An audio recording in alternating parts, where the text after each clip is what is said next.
free up NGOs to be more proactive again in rescuing refugees? No comment, they say. This is a court decision. I called a former migration minister, an MP for the governing Conservative New Democracy Party, Notis Mitarakis. His answer's clear. Non-governmental organizations are cooperating with the Greek authorities, and they are providing humanitarian support to people that have arrived and are considered asylum seekers.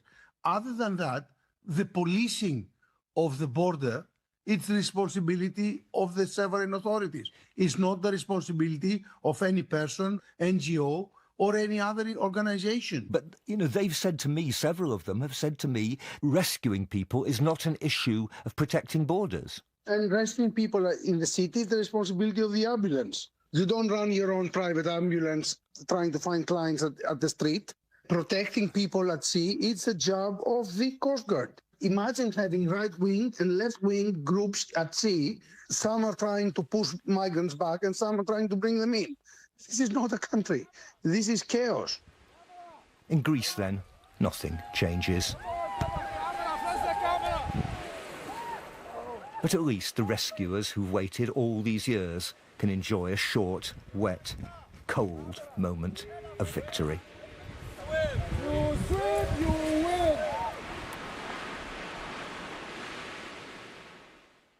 Thanks for listening.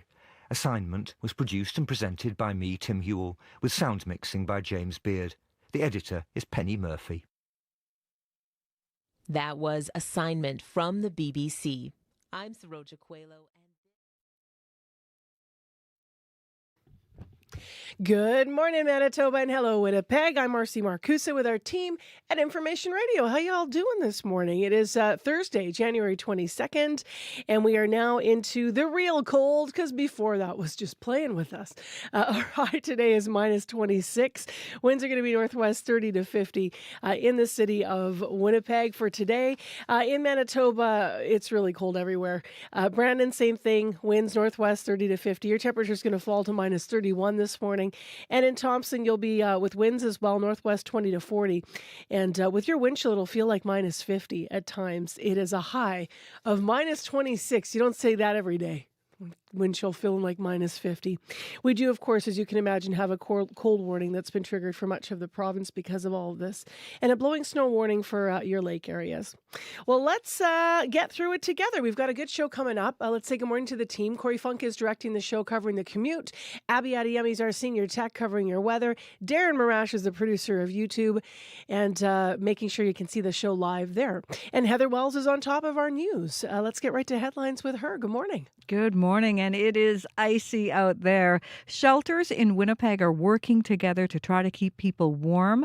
They're looking for donations of warm winter clothing, especially underwear and gloves. Main Street Project says its shelter is up and running after last week's fire at Manwin Hotel. It says, though, because of that fire, donations for them should be directed to Siloam Mission for the time being. So we'll bring you the latest on this cold and how shelters are working to help people. That's coming up. As well, a Morden man hopes his dad will be among those released from a Venezuelan prison.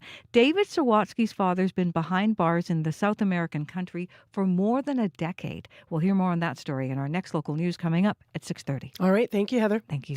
Well, a lot of people talking about what was developing live during our show. We actually got some of it on. Thanks, Corey. Corey's just handing me part of the show here.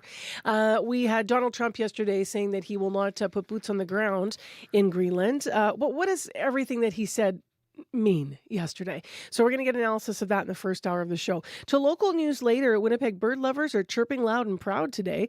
They actually won a decision yesterday to keep a bird-friendly bylaws. So we'll hear more about that. We had a guest on that earlier. Right now, if you're an early bird, then stay tuned. World Report is next.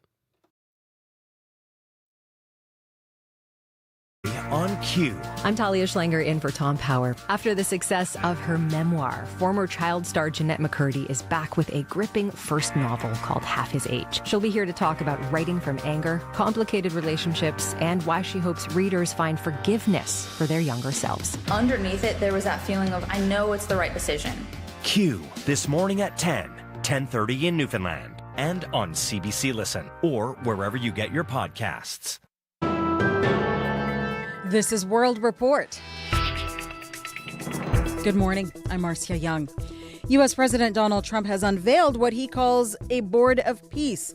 He pitched it as a body to oversee reconstruction in Gaza, but its mandate now appears much broader. My World Report co-host John Northcott is following developments. And John, Trump spoke at the signing ceremony, but did he actually answer the big questions about what this board will do? Marcia, initially pitched as a body to work towards peace and the eventual reconstruction of Gaza, the board's charter does not specifically mention it. And yet backers have already suggested it could have the capability of taking on other conflicts around the world. With Donald Trump claiming to have resolved 8 wars since becoming president, he would serve as the chairman even after his term as president ends. This board has the chance to be one of the most consequential bodies ever created.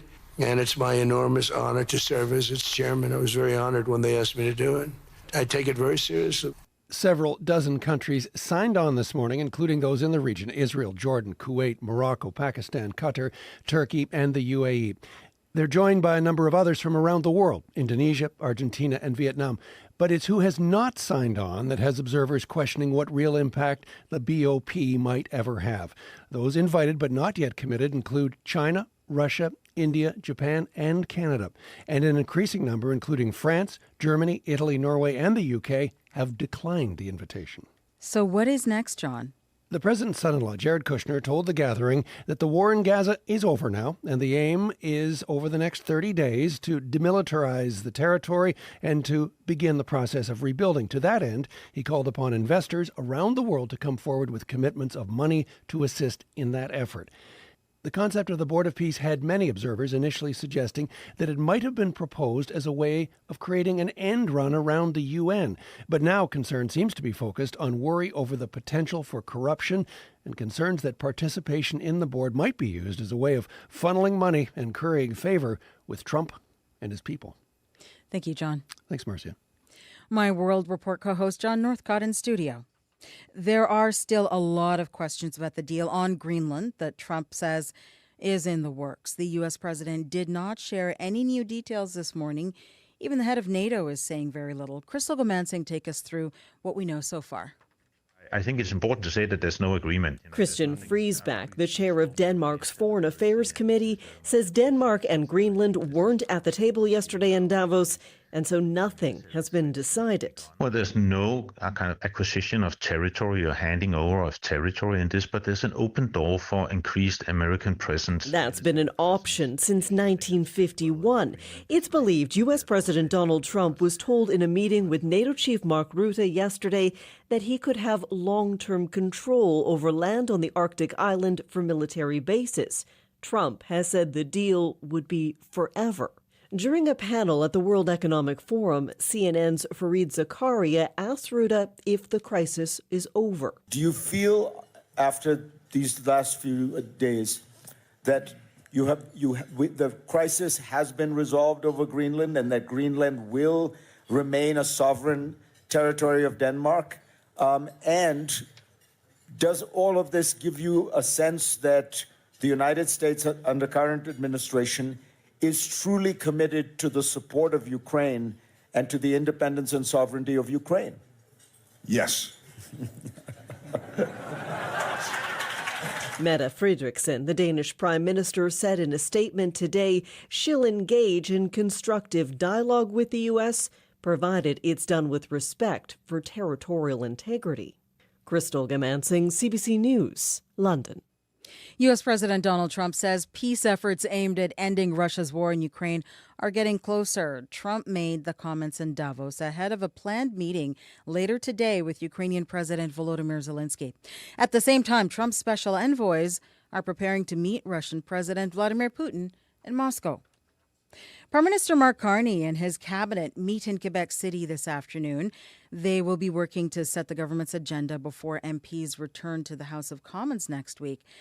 But international attention turned to Carney with his speech in Davos earlier this week, and questions are now growing about whether it previewed his government's policy direction. Janice McGregor is in our parliamentary bureau. Janice, Carney's speech was something of a new doctrine for Canadian foreign policy. Does Team Canada support it?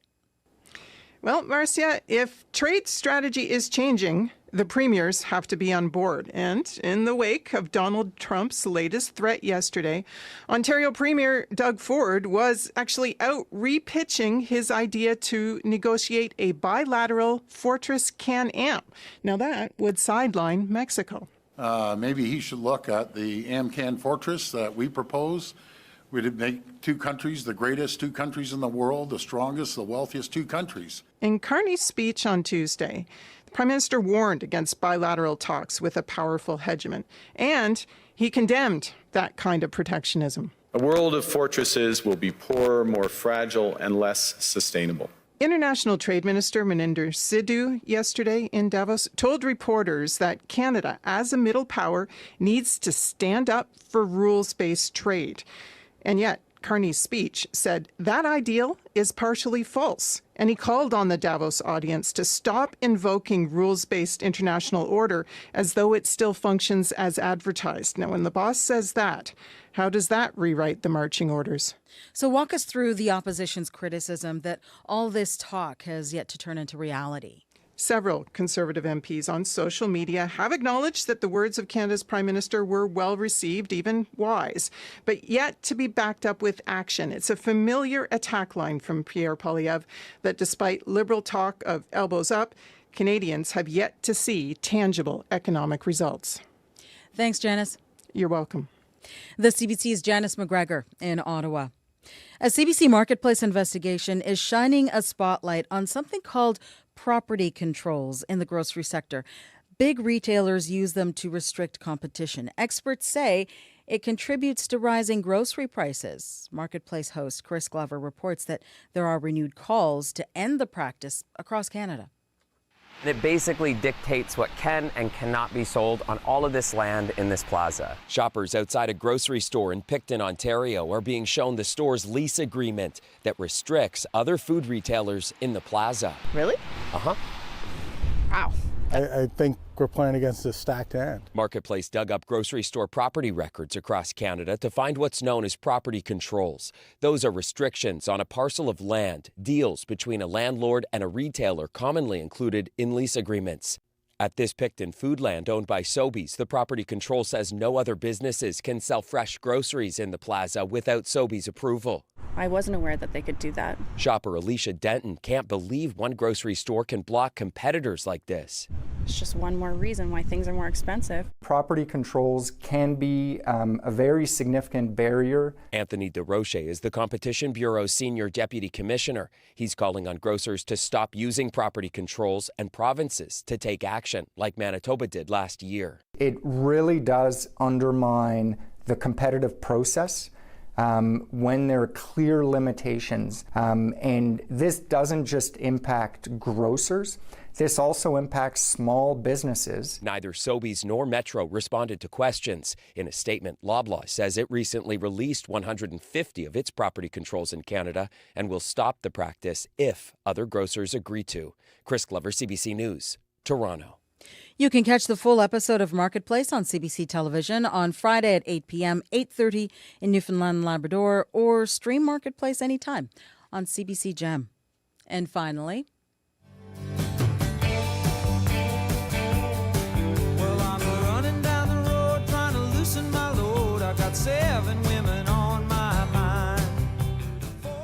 More than 5 decades after they formed, the Eagles are still rewriting music history. The band now holds the 2 best-selling albums of all time in the United States.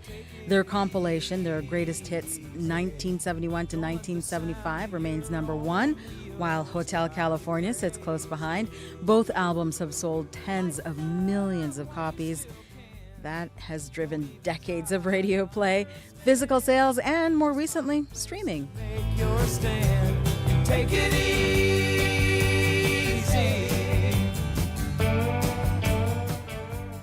That is the latest national and international news from World Report. I'm Marcia Young. It's a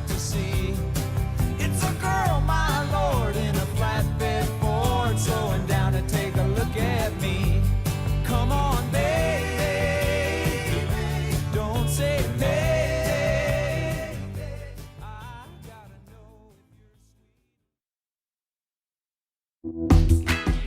Good morning, everyone. I'm Marcy Marcusa. We are into the kind of cold that we expected would start to hit us today, as if it hasn't been cold enough up to now. Thanks for joining us live from downtown Winnipeg.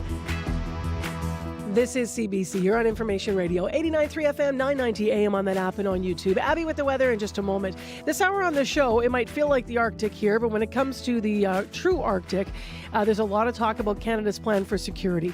What is it exactly? Now that there's so much talk about Donald Trump wanting to have a bigger presence in Greenland and take over Greenland, we're going to find out more in an interview this half hour, of course, with the backdrop of what's been happening in Davos, as World Report was analyzing.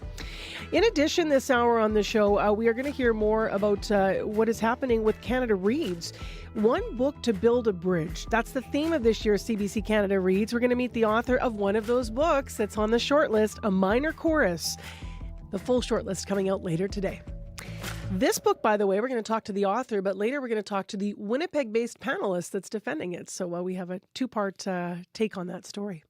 Right now, let's get to Heather Wells with developing news this cold morning. Hello. Good morning. I don't even know if cold sums it up. It's not. It's just like frigid, stalled, maybe, creaking. And dangerous, actually. And dangerous. And so city shelters are working together, working around the clock, trying to make sure people stay safe and stay warm. They're asking for donations, and they're not turning people away. We're going to hear from some of those shelters coming up in the next newscast coming up at 6:30. As well, a Manitoban whose father has been in a Venezuelan prison for more than a decade hopes changes in that country could give his dad freedom. We'll hear more in our next local news at 6:30. All right. Thank you, Heather. Thank you. Well, the actual temperatures now from Abby. Good morning. Yeah, Marcy, it's a frigid start across the province, and it's dangerously cold with those Arctic air settling in. We're looking at temperatures in the north under that orange warning with those dangerous wind chills around minus 45 in some areas, and some areas settle for minus 50 from Thompson towards Gillam and even to the Lake this morning. These extreme conditions mean frostbite in minutes. So you need to stay safe out there. And then down south, we have also colors down south. We have orange, we have yellow. We're talking about wind chills plunging to values of minus 45 from the Red River Valley all the way towards the Interlake and Parkland regions this morning. And on top of the freezing cold, that yellow advisory affecting the Manitoba lakes, where we're seeing gusty winds creating near zero visibility. So on top of the wind chill you're going to be getting around the lakes, you will also be seeing the snow whip around. If you're walking outside, please take it easy today. You take your breaks as much as you can and warm yourself up. Winnipeg right now, clear outside. Marcy, it is minus 30 at the airport, but I think on days like this, I don't want to really hammer much on the actual temperatures, but the wind chill. Today, it's going to feel like minus 40 all day. All right, thanks, Abby. Thank you. Corey Funk, it's slippery too, right? It's slippery, and it's definitely goggle weather out there if you are an active commuter, or if you just happen to be walking outside at any point. Did you run? Yes, and as soon as I Did turned... you wear goggles? Nope, and my eyes are still mad at me. Yeah, as soon as I turned north, it was like, boom, right in your face. So heads up if you're out there. Don't worry, no one will make fun of you if you're wearing goggles out there today, if you're just out for a walk or something. It seems like the highways are looking okay, though, so far, and haven't heard of any issues in the city. But if you do see something, if you're walking your bike and you're driving, give me a call on the CBC commuter line. That number, 204-788-3093.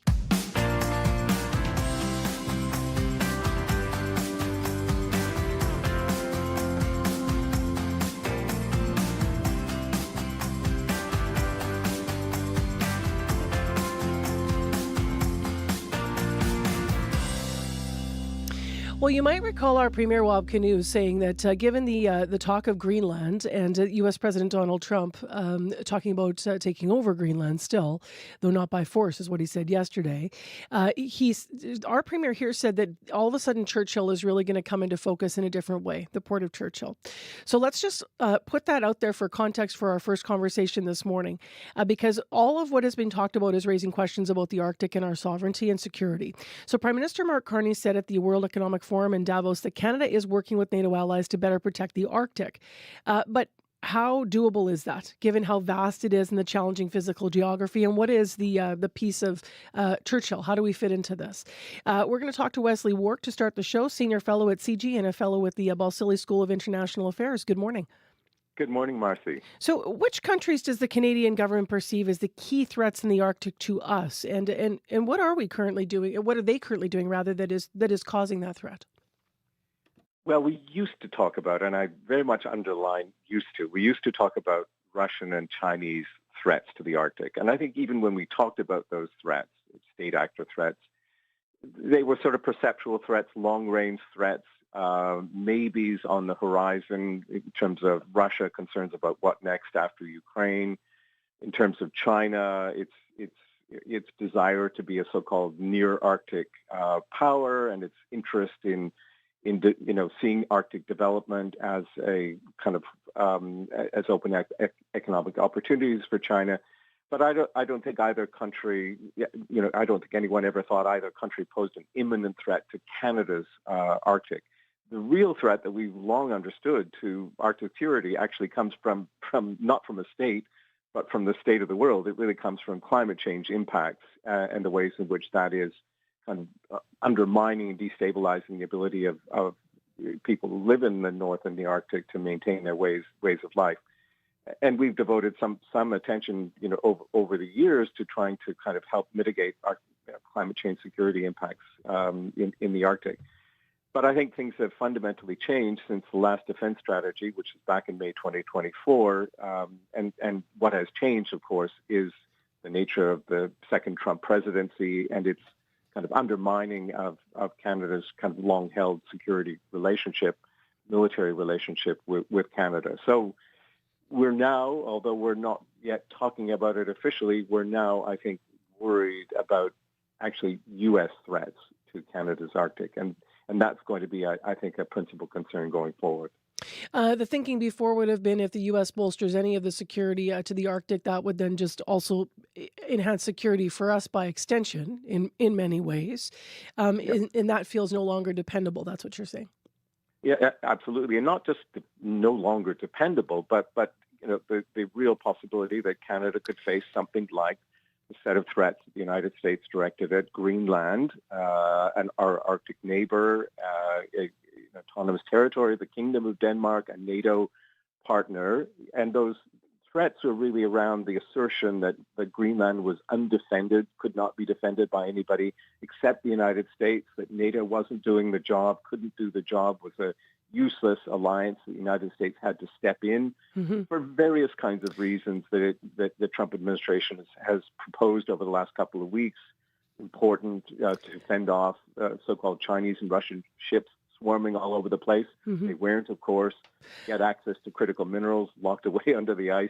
But really now the latest in terms of Trump's Davos speech was, well, we need Greenland for the Golden Dome missile defense system. You can translate all of that into Canadian picture. And I think we have to be concerned about the possibility of American pressure being exerted on Canadian sovereignty in the Arctic.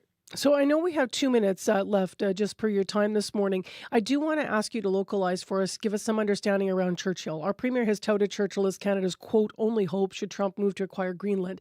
He's talking about moving goods and services, but also when it comes to, I guess, this being, access point to the Arctic and security. Yeah. How do you see what Churchill could mean to this country moving forward?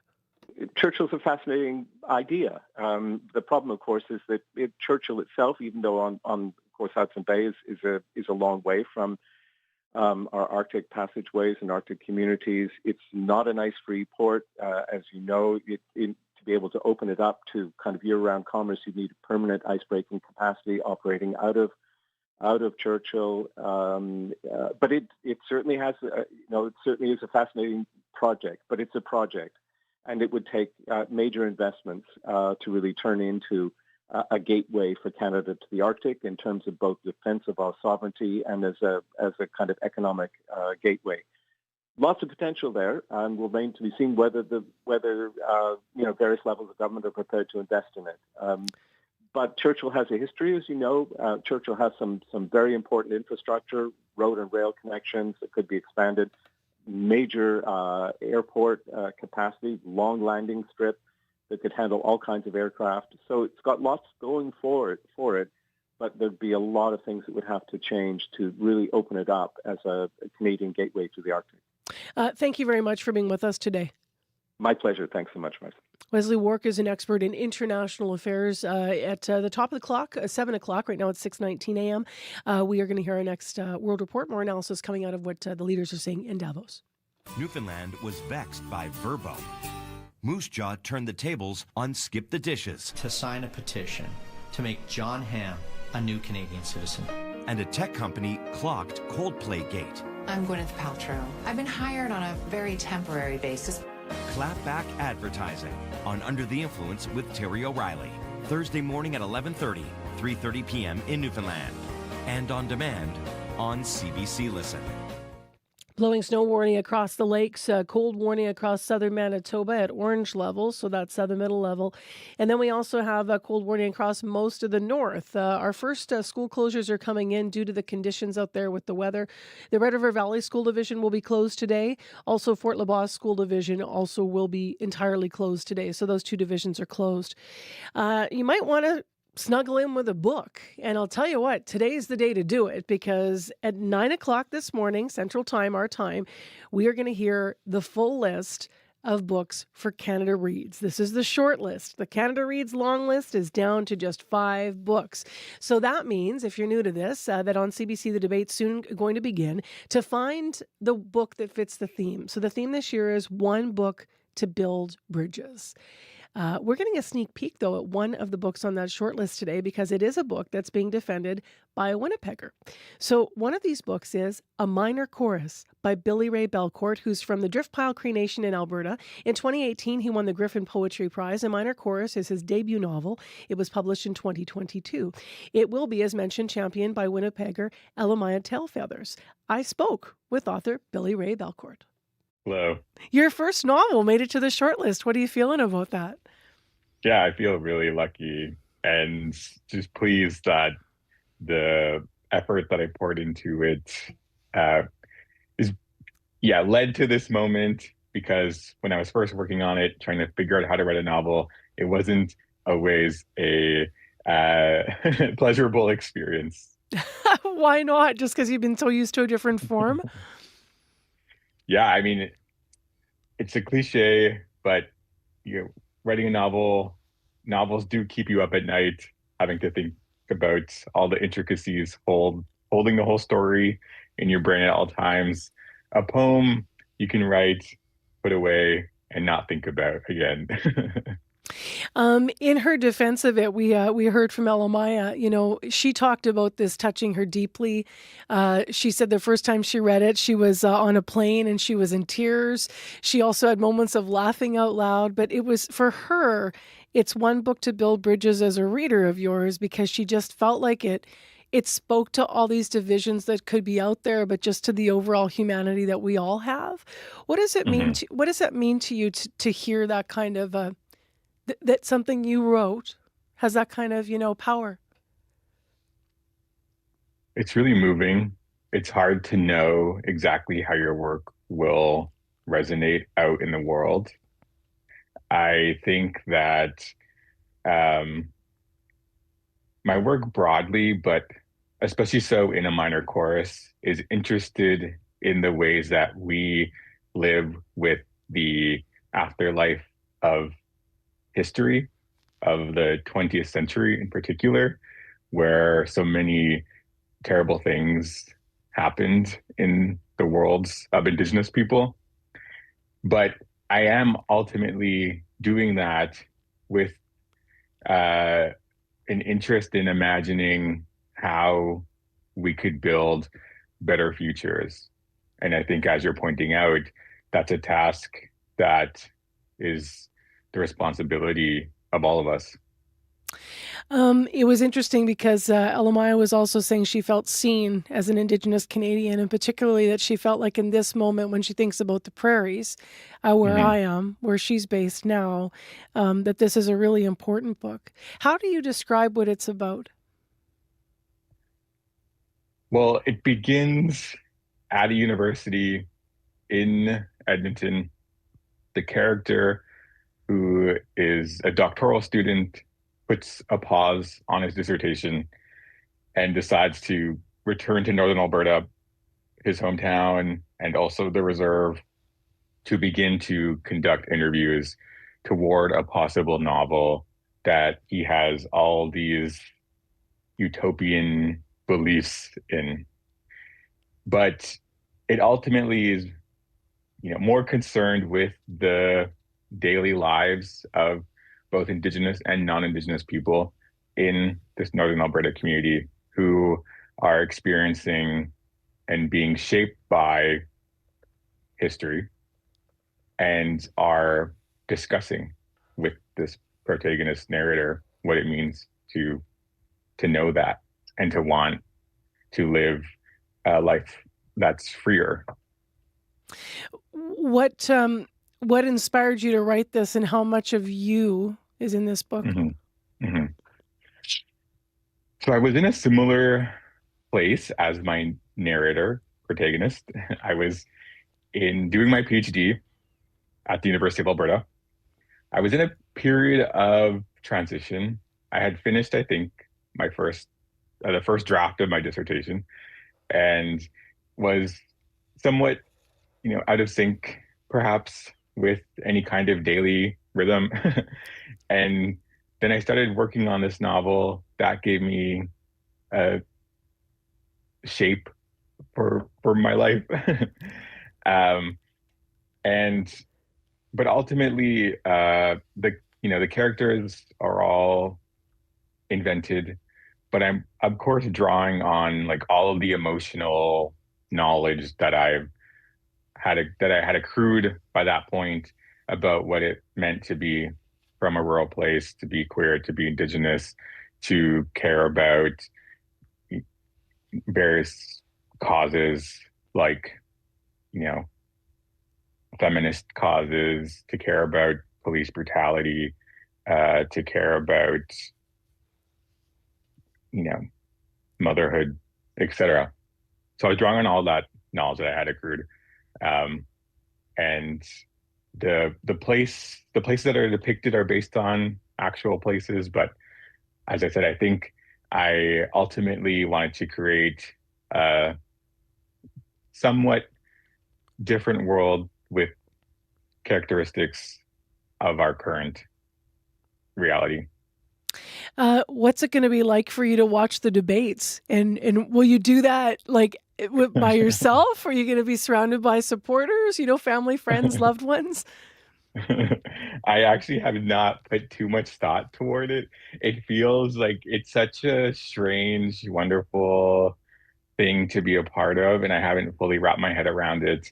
I assume I will at least be somewhat tuned in to the debates with my partner.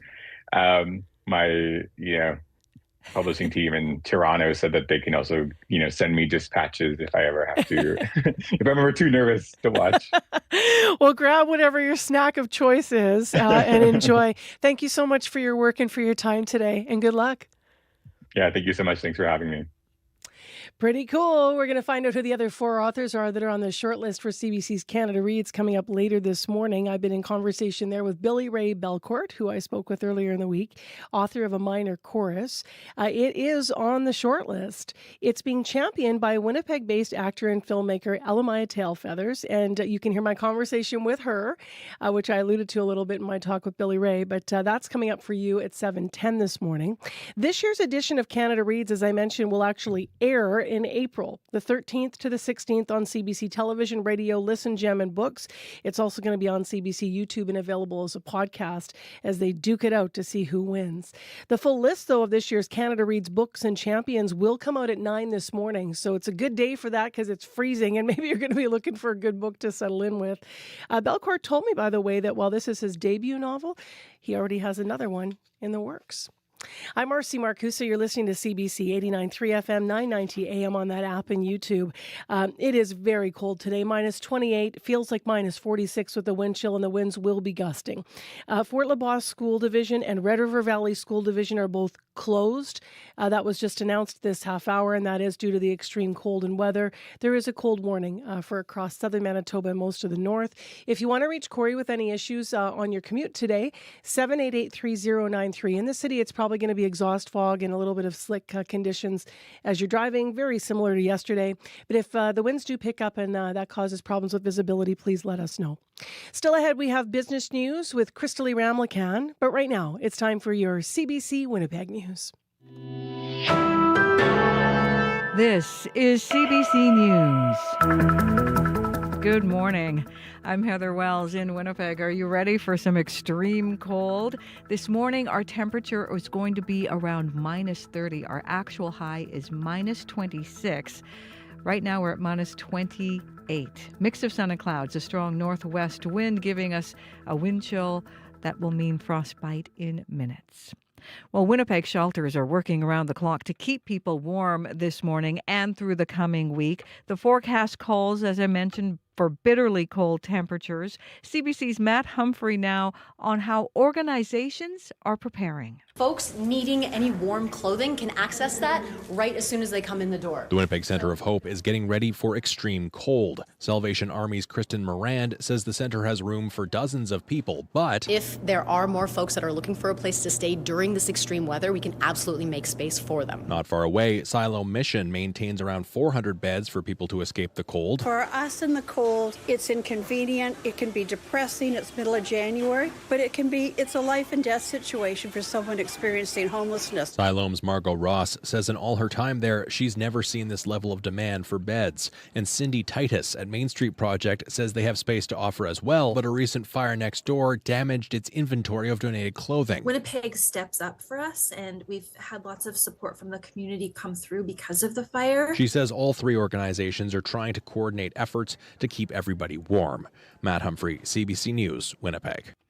A Manitoban whose father has been in a Venezuelan prison for more than a decade hopes changes in that country could give his dad freedom. 64-year-old Dave Sawatsky is serving a sentence for drug trafficking. He was arrested in 2013 after a plane he was flying from Belize made an emergency landing in Venezuela. His family says the conviction was based on fabricated evidence. Since U.S. forces captured Nicolas Maduro, more than 100 political prisoners in Venezuela have been released. Sawatsky's son, David, hopes that momentum will lead to his dad's release. The translator my dad was saying from in court and his lawyer basically saying that, somebody at some point in Caracas decided that my dad wasn't going free, and it doesn't matter what a judge or anyone on those lower courts think. A lawyer who handled Dave Sawatsky's case tells CBC News under Venezuela's court system, he should be free by now. Global Affairs says it is aware of a Canadian detained in Venezuela, and consular officials are providing assistance. A Winnipeg City Council has decided not to scrap a bylaw designed to limit bird deaths after a flock of more than 700 bird lovers called on leaders to keep it. Council was considering deleting a zoning rule requiring new mixed-use developments near malls and major roadways to use bird-friendly window materials. Developers say those materials are expensive and hard to source. Council voted unanimously to keep the rule, but with a tweak requiring developers to put bird-friendly treatment on windows to the top of tree canopies or 16 meters from the ground. Mayor Scott Gillingham says council should limit chirping on both sides of the argument. We have found a compromise that both will, be something that developers can build with, and hopefully we can get more density on corridors and mall sites. But at the same time, we are still going to make sure that there's treatment on the windows to protect birds. Environment and Climate Change Canada estimates window collisions kill up to 42 million migratory birds in Canada every year.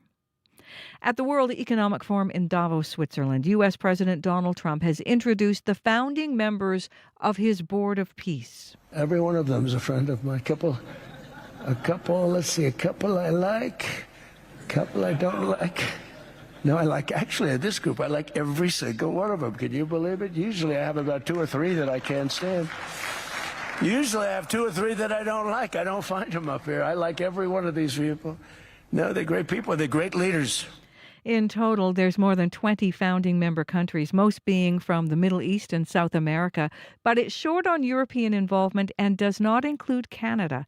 Mark Carney's office says the Prime Minister is still considering Trump's offer to join, but while Trump has said in the past the board would be in charge of rebuilding Gaza, the charter signed today offers much broader ambitions beyond just the Middle East.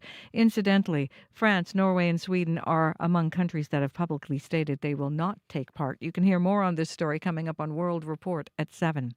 The 40th running of the Lion's Journey for Sight is underway. It's a days-long snowmobile trek to raise money for Lions Foundation charities.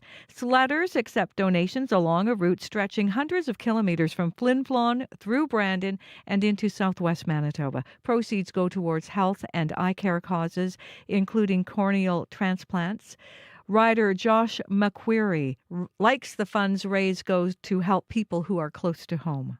It just kind of ignites a spark in you when you know that the money's going to be spent within the community or maybe focused within the community that you live in, and it just makes you a bit more passionate about it. The riders stayed in the Pas last night and they head south later today. You can follow along on the Journey for Sight Facebook page.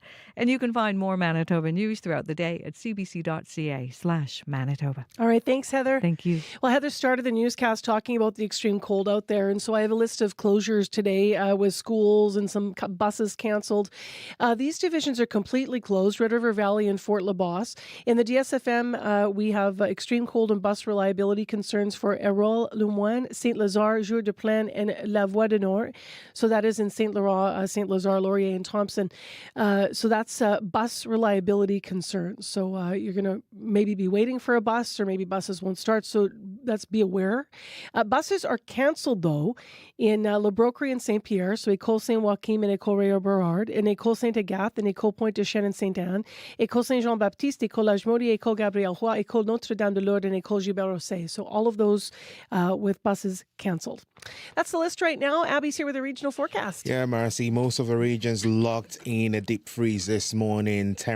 Actual temperatures ranging from minus 23 to minus 32 from the southern border all the way towards the northern part of the province this morning. And the feels like value, we're looking at the temperature feeling like minus 38 to minus 45 across the province this morning. Hence, in the northern part of the province, we have that orange warning as dangerous wind chills between minus 45 and minus 50 settles in across Thompson to Dooley Lake and even towards Gillam this morning. And these extreme conditions will mean frostbite in minutes, so you need to take care. Then down south, we have the orange warning in place where the wind chill plunges all the way down to minus 45 from the Red River Valley region all the way towards the Parkland region. On top of the freeze, the yellow advisory in place for the lakes this morning. Along with a minus 45 wind chill, you get some gust of winds creating near zero visibility in blowing snow for the region, so you also need to take care. But across the south, we're looking at temperatures between minus 27 and minus 30 this morning, and the wind chill close to minus 48. And then up north, we're seeing temperatures between minus 23 and minus 36. Mercy, you had me say minus 23. This looks like a scene from, let's just say, Stranger Things, but Manitoba style, because Churchill happens to be the warm spot in the province today. Oh, odd, minus right? 23. And the upside down. Yeah. All right. I actually misspoke here. I got something wrong, so I need to just do a correction here. When it comes to closures, Red River Valley, Fort LaBosse, and also these schools in the DSFM, they are closed. It is because of extreme cold and bus reliability concerns, but they're closed. So Erel Lemoine, Saint-Lazare, Jour de Plaine, and La Voie du Nord. Those four are closed. Okay, Corey, what's up in the commute? So far, a fairly quiet commute. Got a call from Maria who said actually the south perimeter this morning is actually much better than it was yesterday, way less slippery. So it's looking okay today so far. And that seems to be the case for most highways, at least according to Manitoba 511. Here in the city, though, haven't heard of any major issues yet either. But if you are walking, biking, driving, you want to give me a call if you see something. That number to call, 204-788-3093. All right, thanks. Thank you. Let's get into Crystalie Ramlichan's business report. Good morning. Hey, good morning, Marcy. How are markets reacting after investors digested U.S. President Donald Trump's speech in Davos yesterday? Yeah, well, stock markets in Canada and the U.S. bounced back after Trump said he would not use military force to take Greenland and backtracked on tariffs he had threatened on several European countries over the issue. So Trump says he has now reached a framework of a deal about Greenland. Few specifics have emerged about this, but it is being widely reported it could include an expansion of U.S. military presence there. Now, market watchers say all of this has actually provided some positive sentiment after a sell-off the day before. And, Trump has this history of making these big threats that send financial markets sliding, only to pull back later and reach deals that are seen as less bad for the economy or inflation. Now, this pattern has given rise to the TACO acronym, which stands for Trump Always Chickens Out. And the TSX also benefited from gains in energy stocks. So although the energy sector has been under some pressure lately, it still has strong support from spending by tech companies on infrastructure for artificial intelligence. Let's keep talking on the topic of tech. TikTok can continue to operate its business in Canada. What can you tell us about that? Yeah, that's right. So Canada's federal court has overturned a government order to close TikTok's Canadian operations, allowing the video app to continue operating for the time being. So the judge that set aside the order did not give any reasons why, and the issue now goes back to Industry Minister Melanie Joly, who will proceed with a new national security review. So TikTok, of course, welcomed the news and says keeping its Canadian team in place will support hundreds of local jobs and millions of dollars in investment in Canada. Now, while the government did not block access to the app, of course, we know people could still use it and create content and waste many hours scrolling on it. But yeah, in 2024, it ordered TikTok's business to be dissolved in Canada, citing national security risks. And there have been concerns that Beijing could use the app to harvest data or advance its interests. And that's because TikTok is owned by Chinese company ByteDance. Finally, Toys R Us Canada is facing some trouble. Yeah, that's right. So the retailer is facing at least 7 lawsuits from landlords who say they are owed more than $31 million in unpaid rent and other damages. Court documents claim the toy store failed to pay rent for several properties in New Brunswick and Ontario, and Toys R Us has since moved out of many of the locations and has shut down dozens of other stores. And the claims have not yet been tested in court, and the company had no comment for this story. Now, experts say online shopping increased competition from rivals like Amazon and Walmart, and Canadians just looking to cut back on purchases have put the company in jeopardy. The chain is run by Putnam Investments, which has also purchased HMV and Sunrise Records, and Putnam carved out sections of Toys R Us stores to host HMV departments. And last year, some stores introduced indoor play structures and space for arts and crafts, sensory activities, and parties. And retail experts say that made sense because it gave people a reason to visit the stores. But other brands Putnam owns and tried to integrate, such as Northern Reflections, Ricky's, and Clio, have not been as natural a fit. All right, Crystalie, thank you. Thanks, Marcy. With Crystalie Ramlichan is with us every morning with business news on CBC.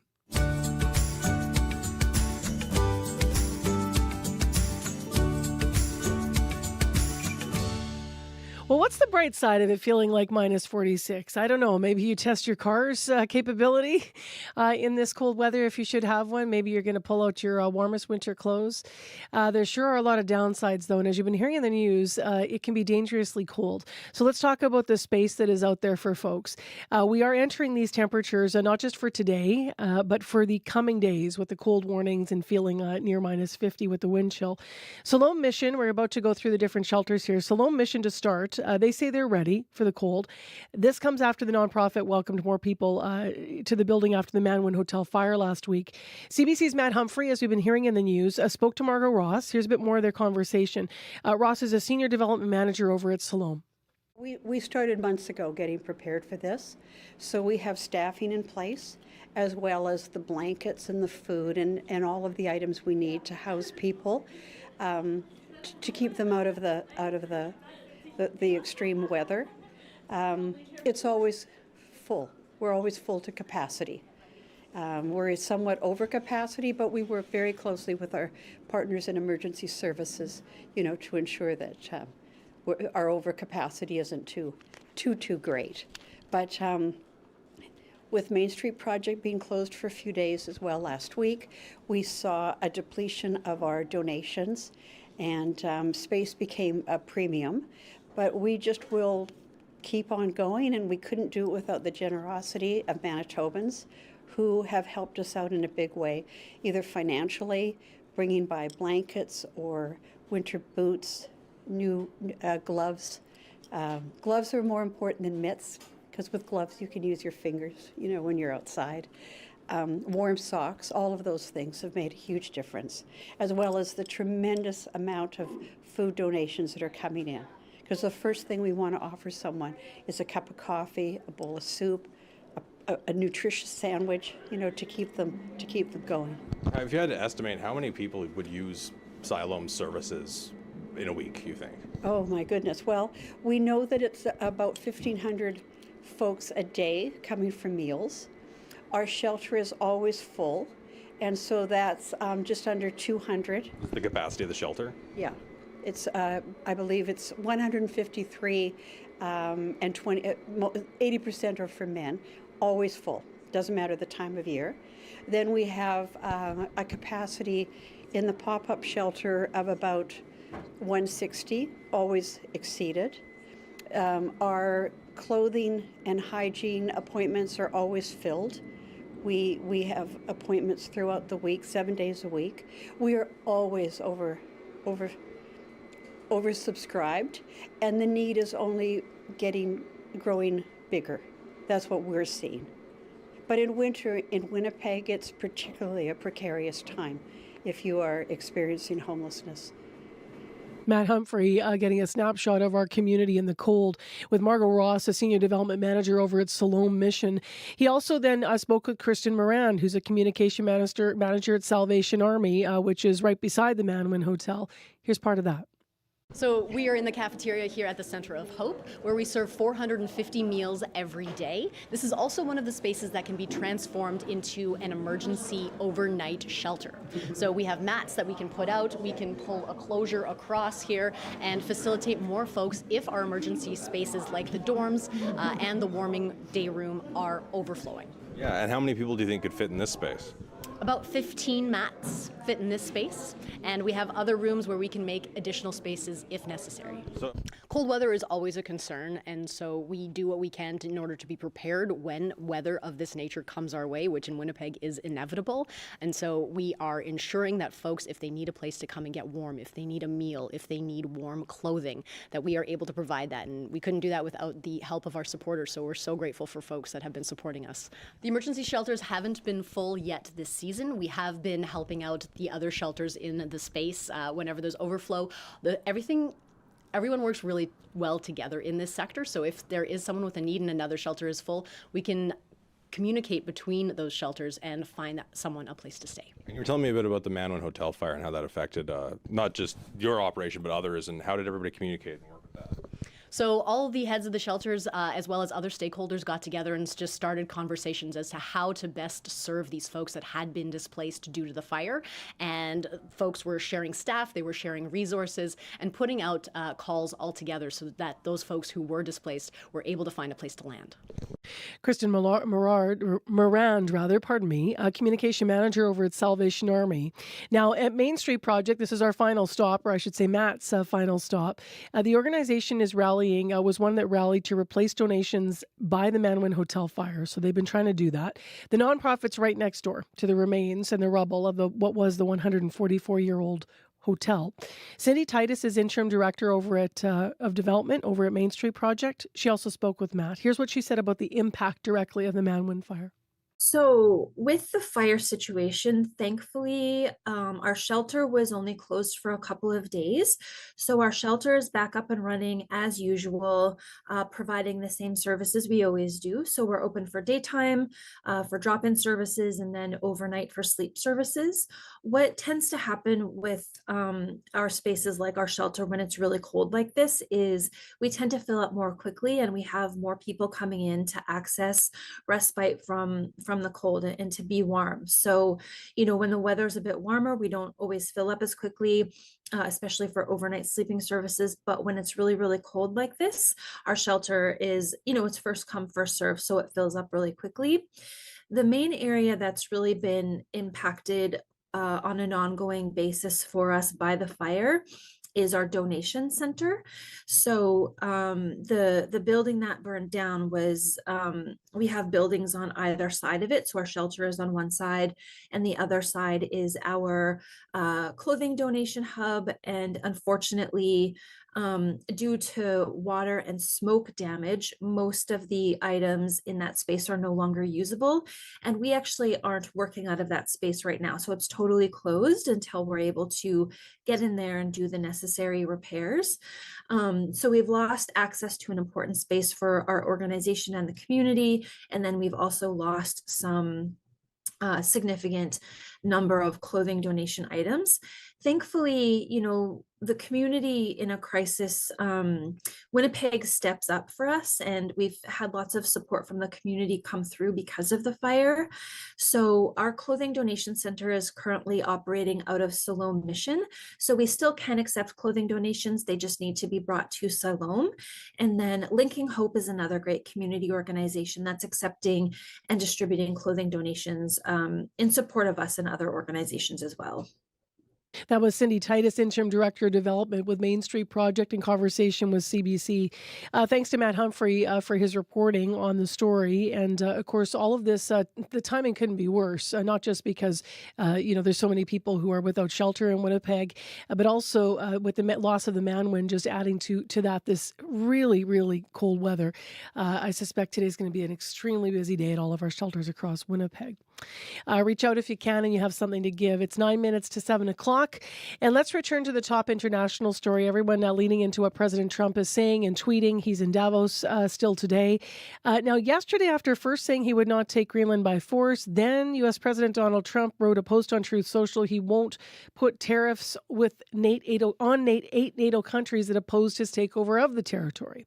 So let's talk about that aspect of this ever-moving story. Anne Fitzgerald is with us, director of the Balsillie School of International Affairs, a professor of international security at Wilfrid Laurier University, and an adjunct professor at the University of Waterloo. Good morning. Good morning. So what do you make of the Trump dropping the threat of tariffs against these 8 NATO countries? I must say that I wasn't particularly surprised with this change in position and change in tone. I think by the time President Trump entered those new discussions in Davos, Switzerland, there was already a clear, coordinated sense of opposition from European allies on the use of coercive tariffs on questions of sovereignty.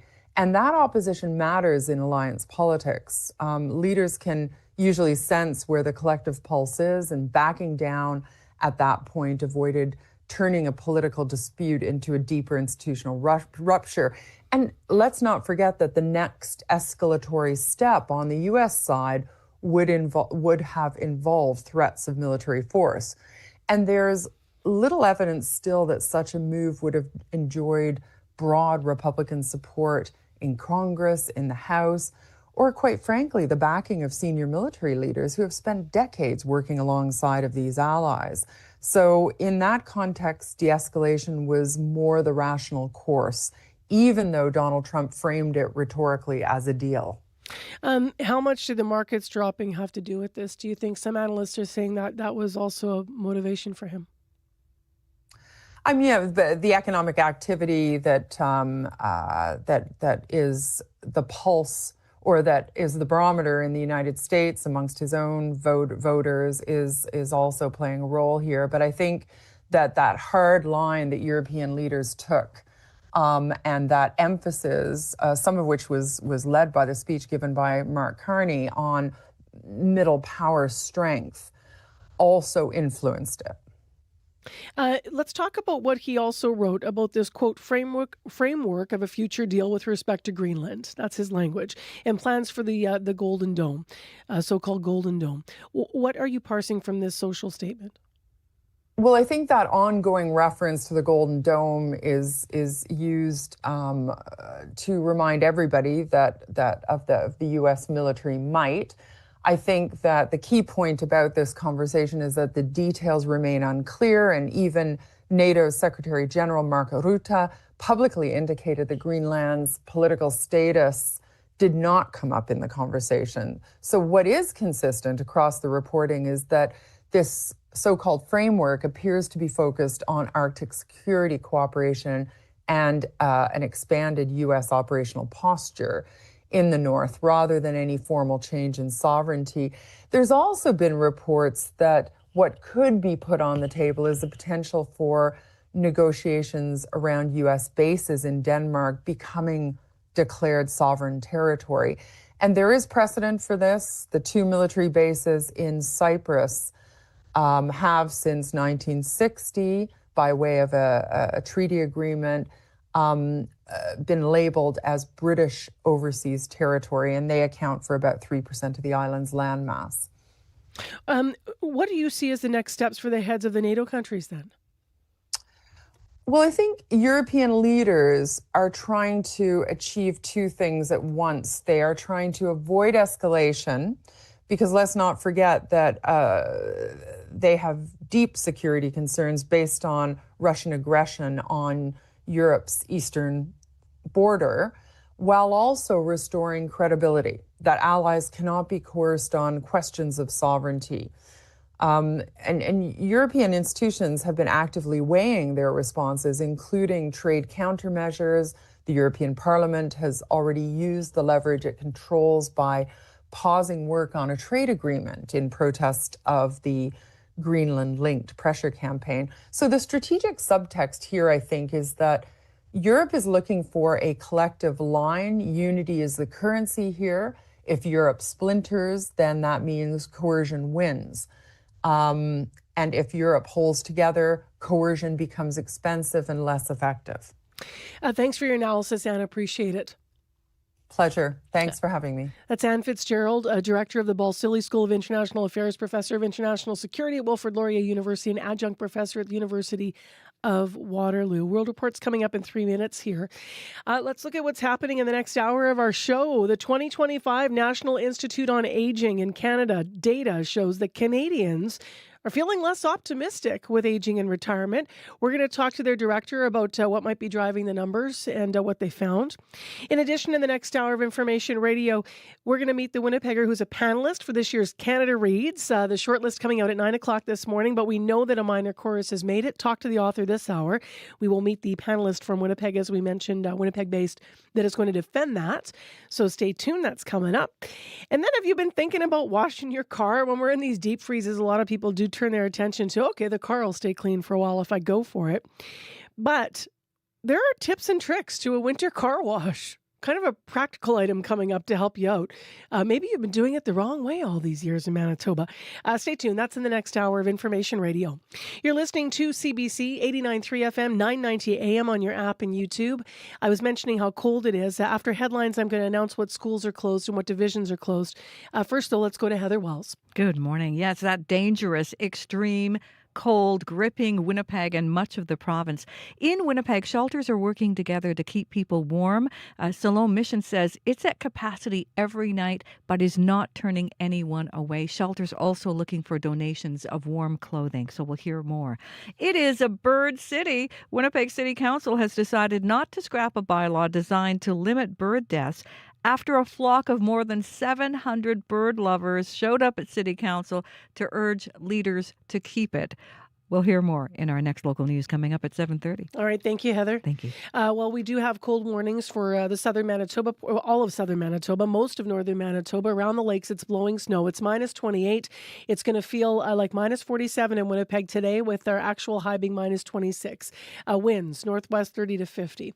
Here's what's closed entirely. Red River Valley School Division, Fort LaBosse School Division, and these schools in the DSFM, Aurel-les-Moines, Saint-Lazare, Jour-de-Plaine, and La Voie du Nord. All of those closed. In addition, buses are canceled today for École Saint-Joachim, École Réal Berard, École Saint-Agathe, École Pointe-de-Chêne, École Saint-Jean-Baptiste, École Lagimodier, and École Gabriel Roy. In addition, École Gilbert Rosset and École Notre-Dame-de-Lourdes. So all of the buses are canceled for those following schools. Take it easy out there, everyone, and stay tuned to Information Radio to stay warm on 89.3 FM. World Report is coming up next.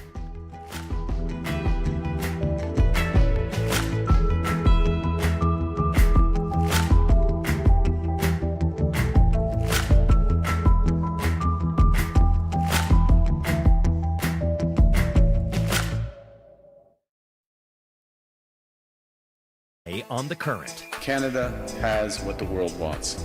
We have the values to which many others aspire. Prime Minister Mark Carney's speech at the Davos Forum has made waves around the world and launched conversations about what middle powers can do in the face of a shifting world order. What needs to change if the rules-based system won't return, coming up on The Current. The Current with Matt Galloway. This morning at 8:37, 9:07 in Newfoundland. And on the CBC Listen app. This is World Report. Good morning. I'm Marcia Young. U.S. President Donald Trump has unveiled what he's calling his Board of Peace. The founding members joined him on stage at the World Economic Forum in Davos.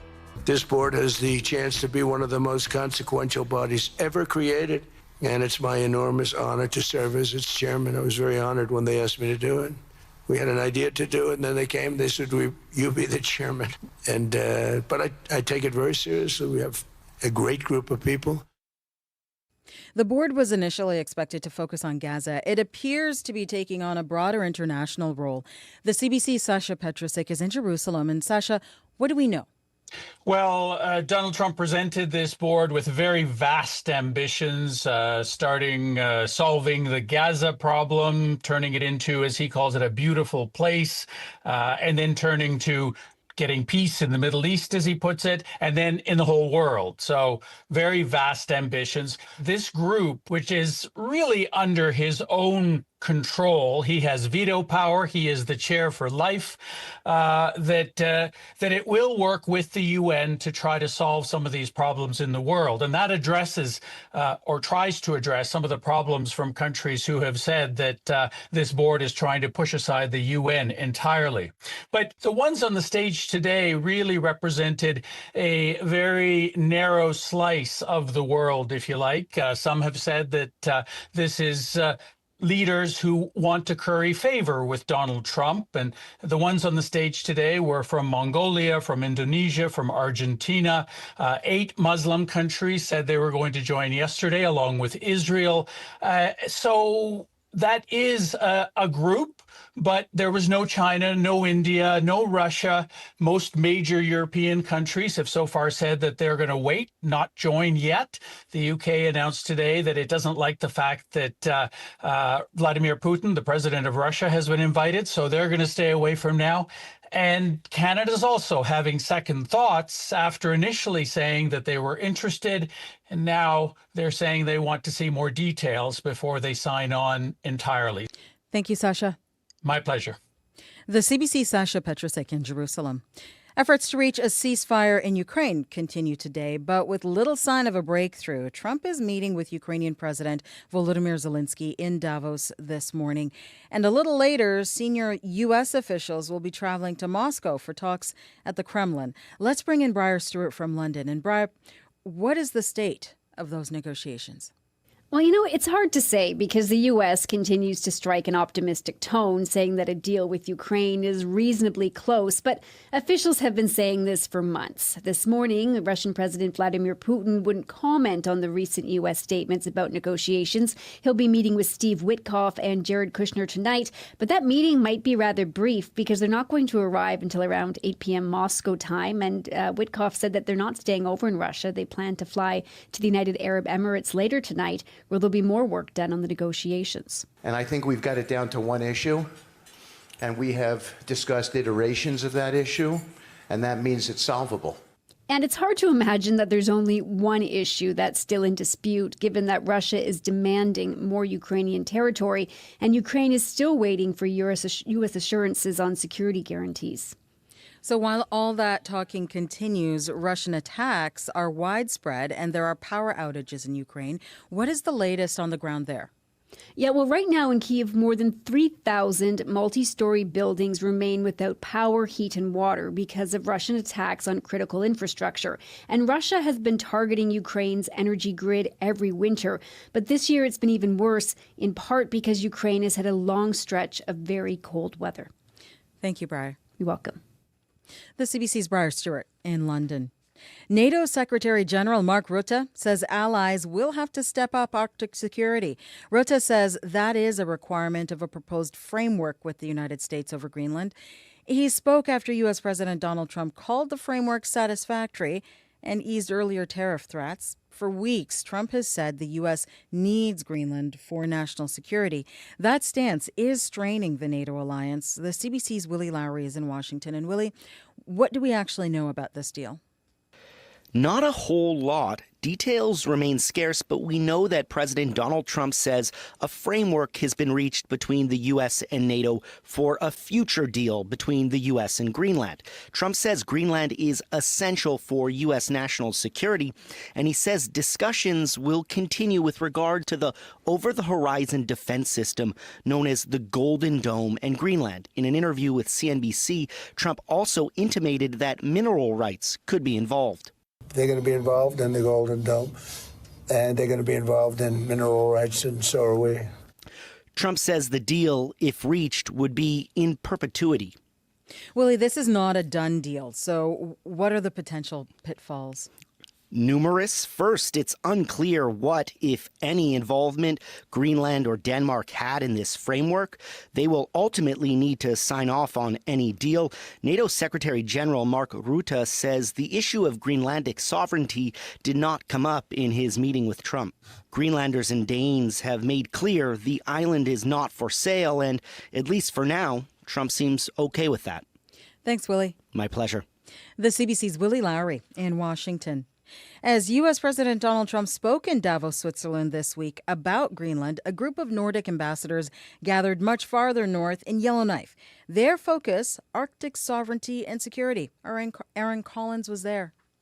I've often said that we're carved from the same block of ice. Hanna-Leena Korteniemi feeling right at home in Canada's north.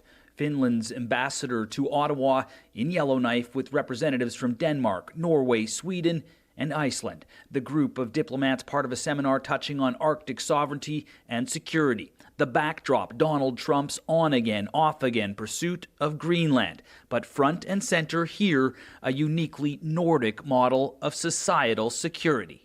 In Sweden, we've had this, we call it total defense. Sina Bergstaller is Sweden's ambassador to Canada. It is about making the whole society prepared for any kind of emergency or crisis. That all-hands-on-deck approach able to quickly mobilize citizens in a time of crisis, helping prepare for anything from an invasion to a natural disaster. A model worth exploring, according to the executive director of the Ottawa-based Conference of Defense Associations, Gaëlle Rivard-Pichet. We're a very big country with a very small population. The only way we will manage to safeguard it and to make sure that we remain Canadians is by everybody getting involved. Pichet says the federal government should consider some form of mandatory public service to get more Canadians involved in protecting their country. Aaron Collins, CBC News, Yellowknife. A CBC Marketplace investigation is shining a spotlight on something called property controls in the grocery sector. Big retailers use them to restrict competition. Experts say it contributes to rising grocery prices. Marketplace host Chris Glover reports that there are renewed calls to end the practice across Canada. And it basically dictates what can and cannot be sold on all of this land in this plaza. Shoppers outside a grocery store in Picton, Ontario are being shown the store's lease agreement that restricts other food retailers in the plaza. Really? Uh-huh. Wow. I think we're playing against a stacked hand. Marketplace dug up grocery store property records across Canada to find what's known as property controls. Those are restrictions on a parcel of land, deals between a landlord and a retailer commonly included in lease agreements. At this Picton Foodland owned by Sobeys, the property control says no other businesses can sell fresh groceries in the plaza without Sobeys' approval. I wasn't aware that they could do that. Shopper Alicia Denton can't believe one grocery store can block competitors like this. It's just one more reason why things are more expensive. Property controls can be a very significant barrier. Anthony DeRoche is the Competition Bureau's Senior Deputy Commissioner. He's calling on grocers to stop using property controls and provinces to take action, like Manitoba did last year. It really does undermine the competitive process. When there are clear limitations. And this doesn't just impact grocers, this also impacts small businesses. Neither Sobeys nor Metro responded to questions. In a statement, Loblaw says it recently released 150 of its property controls in Canada and will stop the practice if other grocers agree to. Chris Glover, CBC News, Toronto. That is the latest national and international news from World Report. News anytime. CBCNews.ca. I'm Marcia Young.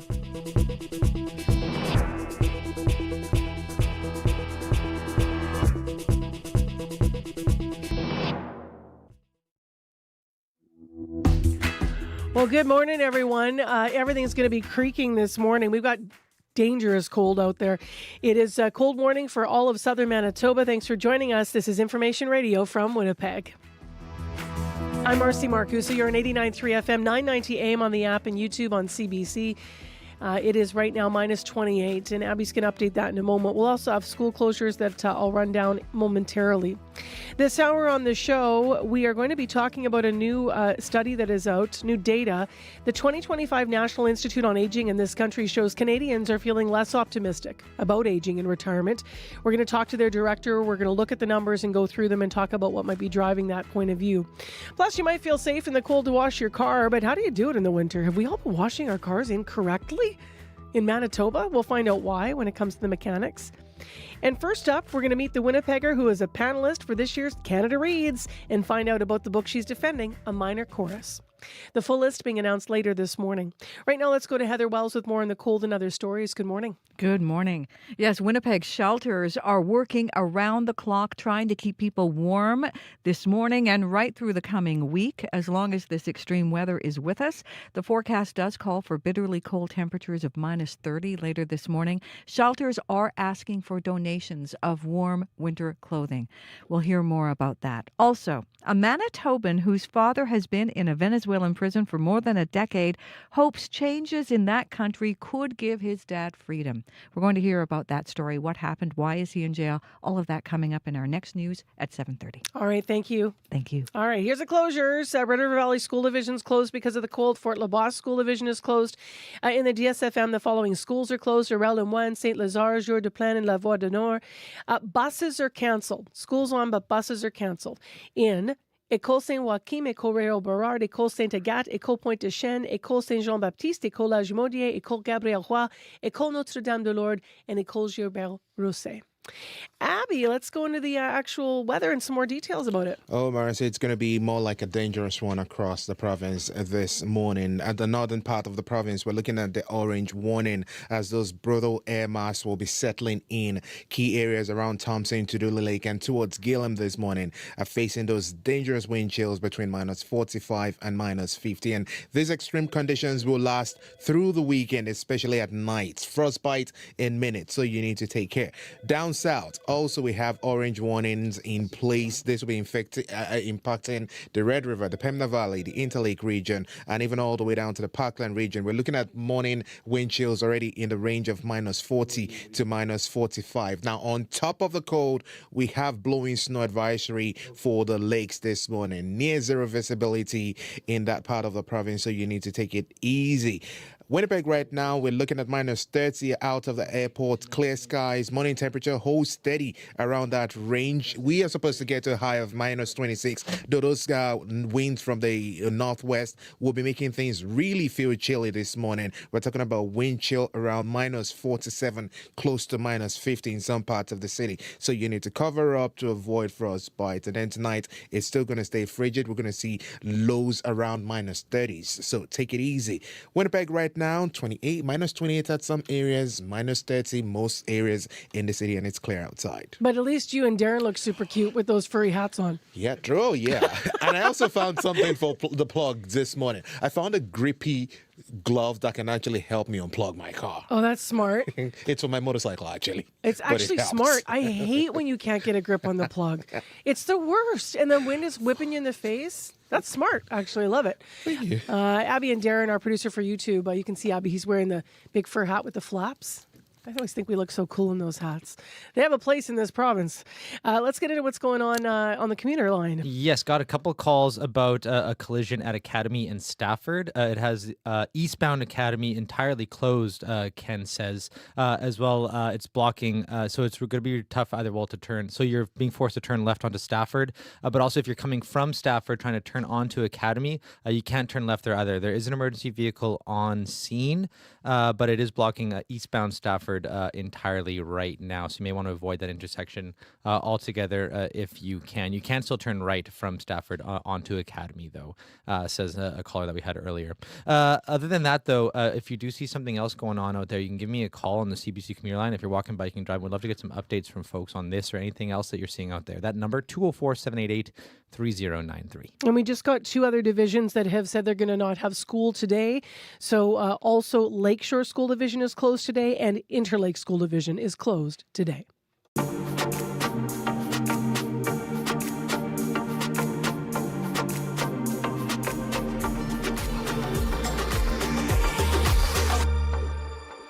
Well, you only have to listen to the news, frankly, on any given morning to know that in 2026, we really have a long way to go to get back to some aspects of humanity. And this year, CBC's books theme for Canada Reads is One Book to Build Bridges. The full lineup of Canada Reads shortlist books, the 5 of them, will come out at 9 o'clock this morning, but we get a sneak peek at one. And that is because it's the book that a Winnipegger will defend on this panel.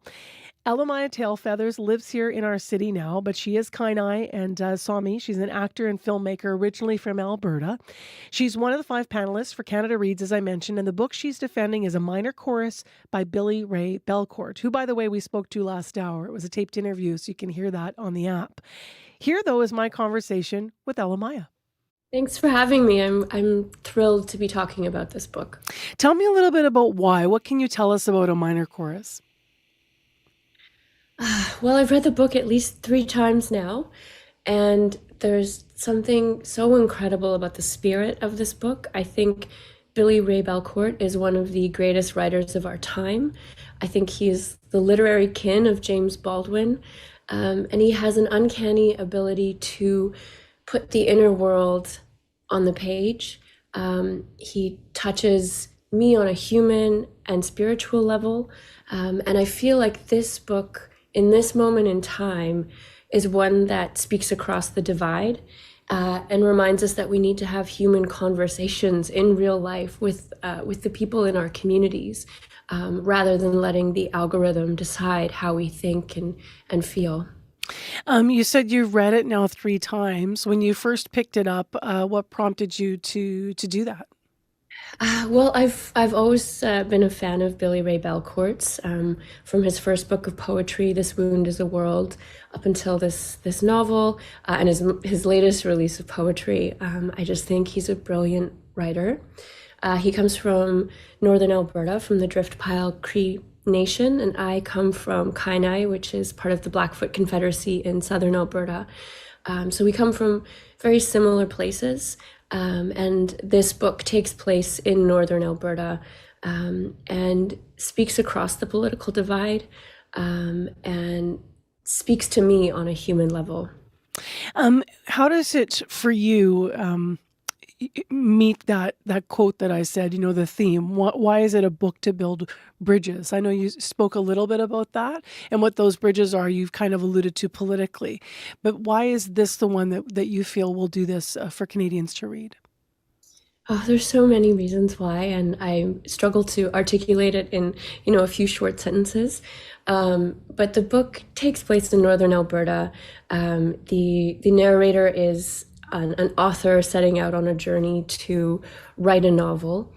And he journeys home to his hometown, which is like so many places in Canada, especially the prairies, where you have First Nations communities and settler border towns with, historical divisions across race and class and religion, all of those things. And we carry this history with us here in Canada. And this book is one where we are encouraged to speak across that divide, to recognize the humanity across difference. And I fear that we're moving into a world that is very intolerant of difference. And this book is a reminder that we need to not only tolerate difference, but embrace, celebrate, and accept everyone for who they are. What's the emotional journey that the book took you on when you read it? Did you put it down on the nightstand or wherever you put it down in your life and think more? Did you cry? Did you laugh? What were the emotions that this drew from you?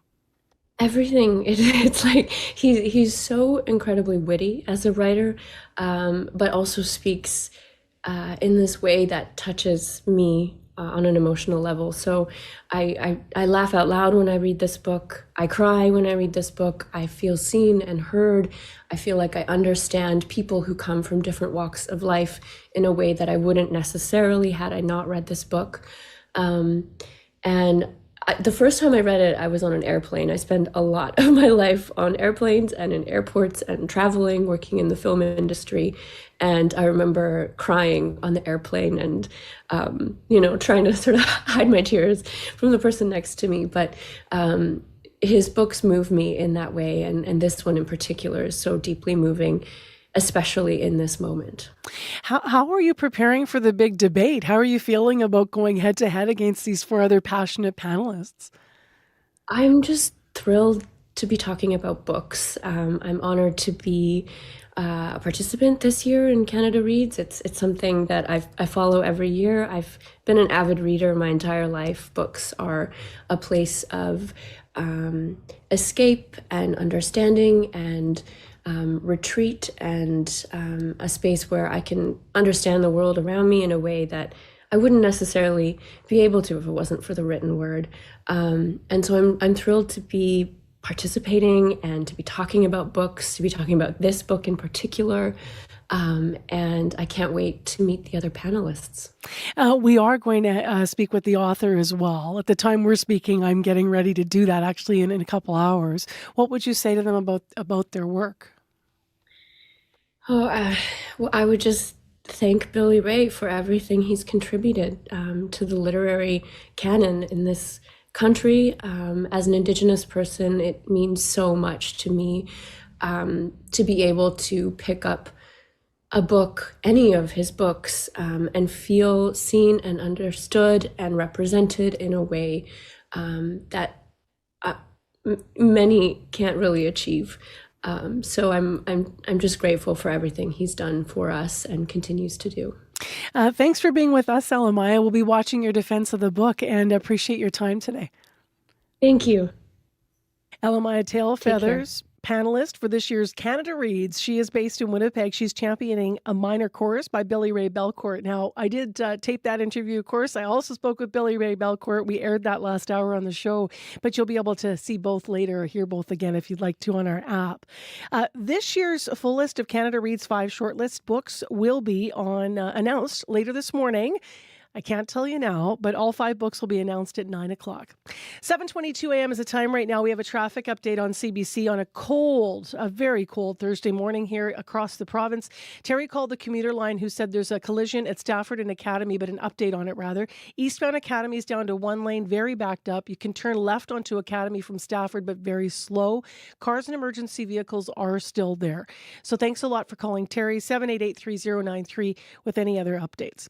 Well, we have an update on a story we had on yesterday about Winnipeg bird lovers who were concerned about a bylaw for new developments near malls and corridors that came into effect January 2025. That bylaw they were happy about. It was about making those developments safer for birds so they wouldn't hit windows. But by the end of this year, the city proposed then to get rid of it after hearing from developers that it was too expensive and hard to source the film and what would be needed to make the windows safe. Some Manitobans were upset about the city backtracking. And so yesterday, Alison Conrad did something about it, co-founder of Bird Friendly Winnipeg. They were speaking at City Hall yesterday. There were 600 people that were part of supporting her in favor of keeping this requirement. And as you've been hearing in the news, they won. But Alison spoke with CBC's Sophia Peralta-Barone. I wanted to do something about it, and I felt like, and then I saw that there was a submission threshold that if you get over that, then essentially you can potentially get to a municipal board hearing. And so I wanted to, I believe it's 5,500 is the threshold. So I just made the template to make it really easy for people and just started sending it to people, and it kind of just blew up, which was wonderful. I think we had 630 something people end up using that template or signing their name or putting their initials in there. So it was great to see the community effort on that one. Really heartwarming to see people come together for the birds. Why did you feel that it was important for you to speak today in person at City Hall? Firstly, with Bird Friendly Winnipeg just starting, I felt like maybe being in person and talking about that maybe would have been a bit more impactful. And then secondly, I'd never been to a council meeting in person. I just moved to Winnipeg 5 years ago. And so I felt kind of being in the room would give me a better sense of, what the councillors are really like and their kind of interactions and kind of the environment. And then moving forward would have a better idea of how to kind of work with council, because that's the plan moving forward for Bird Friendly Winnipeg, is to continue this work. They're going to keep the bird-friendly window requirements with some adjustments. What was your reaction to that? I'm really glad they didn't delete the requirements. I think some flexibility isn't necessarily a bad thing, as long as it's not so flexible that it doesn't end up being effective and doesn't deter bird collisions. So I'm hopeful, and I'm hopeful that this is the start of something that can continue when the more comprehensive city bylaw review is undertaken over the next 2 years. So I'm cautiously optimistic, I would say. So developers, in case you're wondering what the compromises were, rather, or what the requirements are specifically, developers will now have to put bird-friendly treatment on windows to the top of tree canopies or 16 meters from the ground. So there's some height requirements that further refine what they're looking at here. More in the news throughout the day and throughout the morning and online at cbc.ca/Manitoba. That was Alison Conrad, who spoke at City Hall yesterday, co-founder of Bird Friendly Winnipeg. Time for sports. Paul McGowan joins us now live to give us the landscape of what's going on. Good morning to you. Good morning, Marcy. So let's start with the Jets. They will welcome back a former coach tonight. Yeah, Paul Maurice in town with the Panthers tonight, and the Panthers not playing terrific hockey right now, just 3-3 over their last 6. But hot or not, it has not been pretty when Paul Maurice leads his team back to Winnipeg, which makes these trips sort of a mixed bag for the coach. My daughter lives there. I don't get to see your kids. They're not kids anymore. They got lives. And they don't get to see them as much as you like, so I do look forward to it. And there's great memories in that place, so it's a fun trip. I don't know if we've ever won in there, but I know for a fact it hasn't gone very well in there. So other than the final score, it's been good. Great hearing him pretend that he doesn't know the record and then confirm that he does know the record. Hearing Paul Maurice talk about his kids and his trip back to Winnipeg makes me wonder if the family ever did the reverse and road tripped from Winnipeg to somewhere in Florida. You kids can't keep your heads to yourself.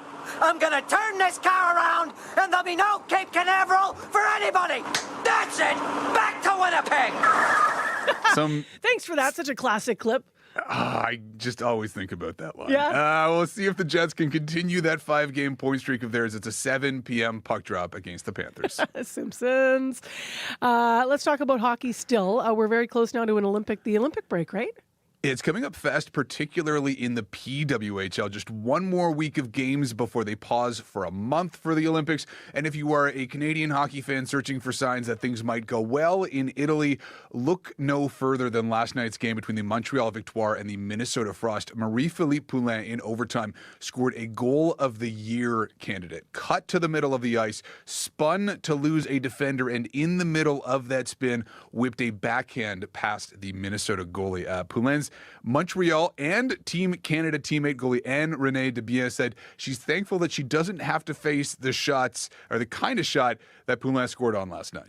I've been fortunate enough. I've been playing for her for a very long time, and I actually don't remember the last time I played against her, so I would like to keep it that way, to be honest. She's just a really impressive player, and she gets those winning goals because of all the hard work she puts days in and day out when nobody's watching, when I don't know, she shows up at the ring the way she carries herself, and that's how she can make a big impact in the very important moments. And by the way, before that Olympic break, there's a big sort of send-off in the PWHL. All 8 teams are in action next Wednesday. And let's end on basketball. The Raptors took the second in a row in California. Yeah, against a not very good Sacramento Kings team. The Raptors, though, were short a couple of players and playing the second night of a back-to-back in a different time zone. So the Kings were the ones who jumped out to a 9-point lead at the half. But from then on, it was all Raptors. 70 second-half points for Toronto. Coach Darko Rajakovic said that everything is clicking right now. I think we're making good decisions, and I thought for a stretch of games we were making good decisions. Now we're just like more comfortable with those decisions, and understanding that when our good shooters are taking shots, we gotta live with the outcome. And of course, we're gonna go on these stretches that we're not gonna be making shots, but also when we get hot, I think that's to our advantage. The Raptors are indeed hot right now. 2 more stops for them on this Western road swing. Portland tomorrow, and then must-watch basketball on Sunday. The Raps go up against reigning MVP Shai Gilgeous-Alexander and the Oklahoma City Thunder. All right, Paul, thanks. Thanks, Marcy. Paul McGowan with Morning Sports. Well, Corey's busy juggling 2 phones right now. We do know that if you're around Stafford and Academy, you're going to want to take it easy. There's been big backups there due to a problem. He'll have a full update for us after the news. Also after the news, I'm going to have a list of school closures. There's some divisions that are closed and some buses that aren't running in the DSFM as well. And we're going to have a really good item about how to wash your car in the winter. Right now, though, your CBC News from Manitoba. This is CBC News. Good morning. I'm Heather Wells in Winnipeg. It's 7:30. It's minus 29 in downtown Winnipeg. Colder at the airport, just a degree, but it makes a difference at this level. Minus 30 at the airport, where the wind chill is minus 46. We do have extreme cold, frostbite in minutes expected through the day. Well, you can call it dangerous, extreme, frigid. This cold is gripping Winnipeg, and shelters in the city are working around the clock to keep people warm. Siloam Mission says it's at capacity every night, but isn't turning anyone away. Main Street Project says its shelter is up and running after fire at the Manwin Hotel last week. The Salvation Army's Kristen Morand says the Winnipeg Center of Hope will do its best to help everyone it can. Cold weather is always a concern, and so we do what we can in order to be prepared when weather of this nature comes our way, which in Winnipeg is inevitable. And so we are ensuring that folks, if they need a place to come and get warm, if they need a meal, if they need warm clothing. Shelters are looking for donations of warm winter clothes, especially underwear and gloves. All the shelters are working together, and Main Street Project says because of that fire last week, donations for them should be directed to Siloam Mission instead for the time being. The son of a Manitoba man held in a Venezuelan prison for more than a decade hopes new leadership in the country will mean his dad may be released and sent home. Dave Sawatsky serving a sentence for drug trafficking, a sentence his family says was based on fabricated evidence. More than 100 political prisoners have been released in Venezuela since U.S. forces seized former President Nicolas Maduro. But as Karen Pauls reports, an estimated 700 are still behind bars. Because it's a fake sentence, in my opinion. I think it'll just continue on. It all started when David Sawatsky's father, Dave, was flying from Belize on a small plane he had just bought, and he had to make an emergency landing in Venezuela. According to court documents, officials found a trace of cocaine, and he was convicted of drug trafficking. Sawatsky hopes the U.S. military incursion and leadership change in Venezuela will provide momentum for his father's release. Errol Mendez teaches international law at the University of Ottawa. He says some of the facts of Dave Sawatsky's case are problematic, particularly the seizure of his plane and possessions. We should start thinking about what is our leverage to get some of our Canadian corruption-based prisoners. Global Affairs Canada says it's aware of the detention of a Canadian citizen and officials are helping, but they can't say any more for privacy reasons. Karen Pauls, CBC News, Winnipeg. Winnipeg is keeping a bylaw meant to save birds from window-related deaths after an influx of chirping from the public. Council was looking at deleting a zoning rule requiring developers to use bird-friendly window materials on new builds near malls and major roadways. But developers say the materials are expensive and hard to source. On the other side, more than 700 birders making noise to keep that requirement. In the end, council votes to keep the rule, but with some flexibility. Alison Conrad is the co-founder of Bird Friendly Winnipeg. I'm hopeful that this is the start of something that can continue when the more comprehensive city bylaw review is undertaken over the next 2 years. So I'm cautiously optimistic. Developers will now have to put bird-friendly treatment on windows to the top of tree canopies or 16 meters from the ground. At the World Economic Forum in Davos, Switzerland, U.S. President Donald Trump has introduced the founding members of his Board of Peace. Every one of them is a friend of mine. A couple I like, a couple I don't like. No, I like, actually, this group, I like every single one of them. Can you believe it? Usually I have about 2 or 3 that I can't stand. Usually I have 2 or 3 that I don't like. I don't find them up here. I like every one of these people. No, they're great people. They're great leaders. In total, there are more than 20 founding member countries, most being from the Middle East and South America. Mark Carney's office says the Prime Minister is still considering Trump's offer to join. While Trump has said in the past this board would be in charge of rebuilding Gaza, the charter signed today offers much broader ambitions beyond just the Middle East. You can hear more national and international news coming up on World Report at 8. A charity snowmobile ride through this frozen province has entered its 40th run. The Lion's Journey for Sight kicked off yesterday morning in Flin Flon and will wind its way through the province on to Brandon later this week. The ride raises money for the Lions Foundation and healthcare-related causes. Funds from the ride provide people with corneal transplants, new glasses, and hearing and eye exams. The event chair, Dave Mullen, has taken part in this ride for more than 30 years and met some of the people the cause has helped. We come to the meeting at the end of the year when we get into Brandon and talk about how we've helped them in their life, and it makes it feel good. The ride continues south toward Swan River today. You can follow along on Journey for Sight's social media pages. And you can find more Manitoba news at cbc.ca/Manitoba. All right. Thanks, Heather. Thank you.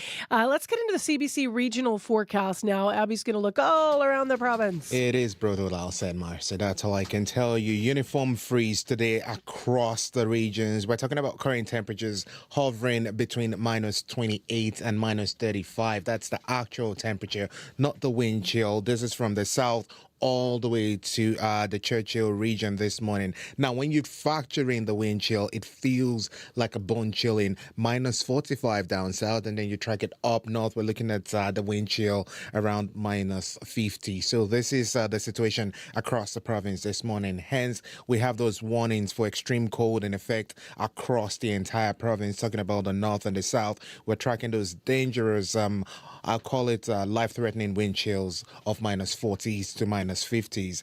And for the southern part of the province, we're looking at wind chills close to minus 45 this morning. Additionally to that, a yellow advisory for blowing snow is also active around the lakes, where we have gusty winds that's creating a near zero visibility in the lakes of Manitoba this morning. So just take into consideration, frostbite can occur in minutes and exposed skin. We're talking about less than 10 minutes, you will be feeling the frostbite really hit you. For Winnipeg right now, we're looking at temperatures around minus 30, clear outside. It's going to hold steady around that range for most of the morning.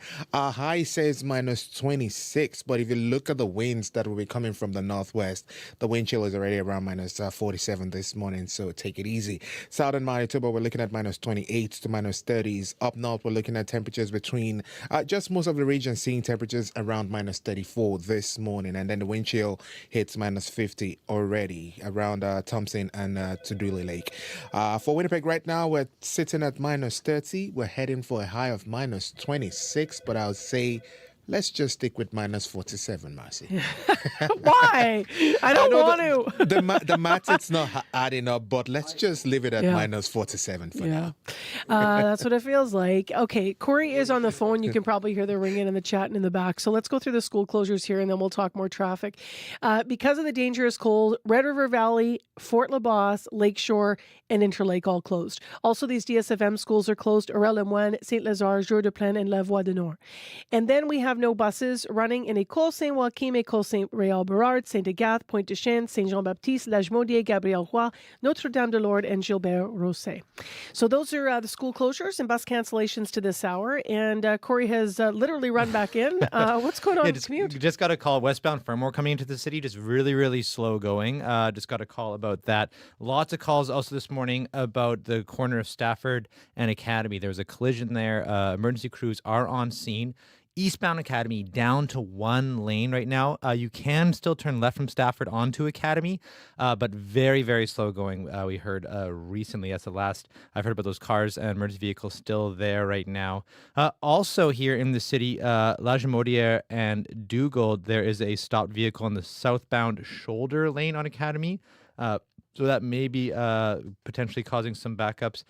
As well on Lagimodiere and Abinogi-Mikina. There's a stalled vehicle in the northbound shoulder lane as well. So look out for that. Also got a call from Shelley on the highways. She's saying that Highway 8 right around Winnipeg Beach, there's some ice fog right now.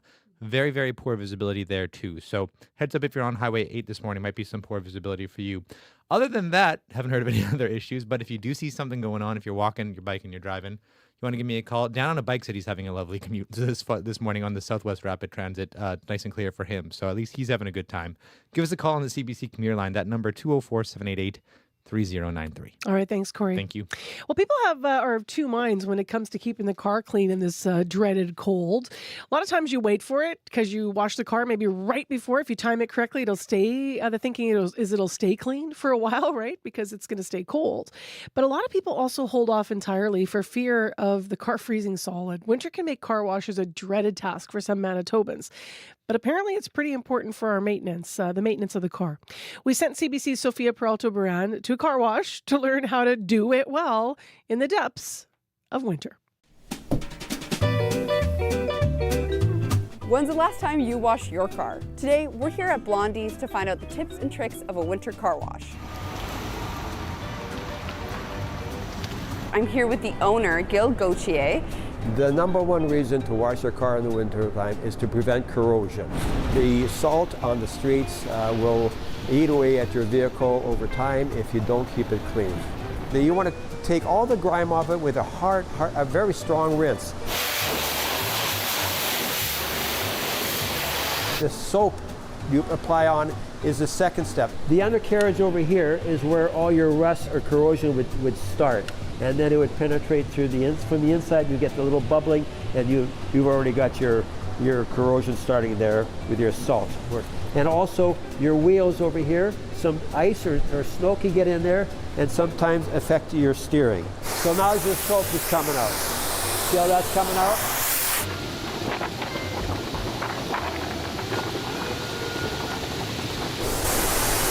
There you go, and you take all that off.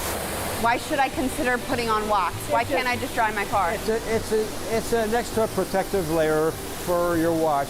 And of course, it doesn't replace waxing it by hand with a paste wax or anything like that, but it is a little bit of a protection. If you wanted to, you can use the wax. So that's what I'm doing right, just for an extra protection, that's all.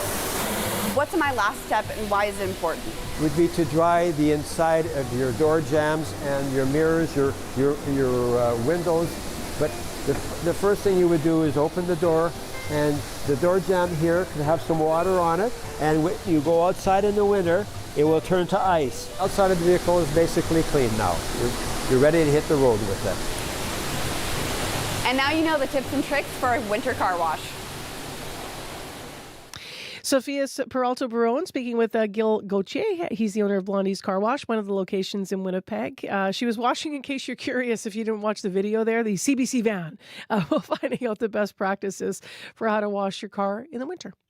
What is the word for that feeling you get when you're lying on the couch at home and you're watching the news and you start to think that the entire world has gone completely insane except for you? What is that word? I remember now. Yes, that word is Canadian.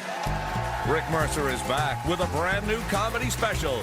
Join Rick Mercer, Sophie Bunnell, Mace Galone, and Julie Kim in Stand Up for Canada. Catch all the laughs. Watch free on CBC Gem. Well, actually related to what Rick Mercer was making light of there. Coming up after 8 o'clock, we have a very serious interview with a Manitoban who now teaches English as a second language in the Twin Cities. She spoke with us at 7 o'clock this morning, and she shared how the ICE crackdown in Minnesota is impacting her and her students.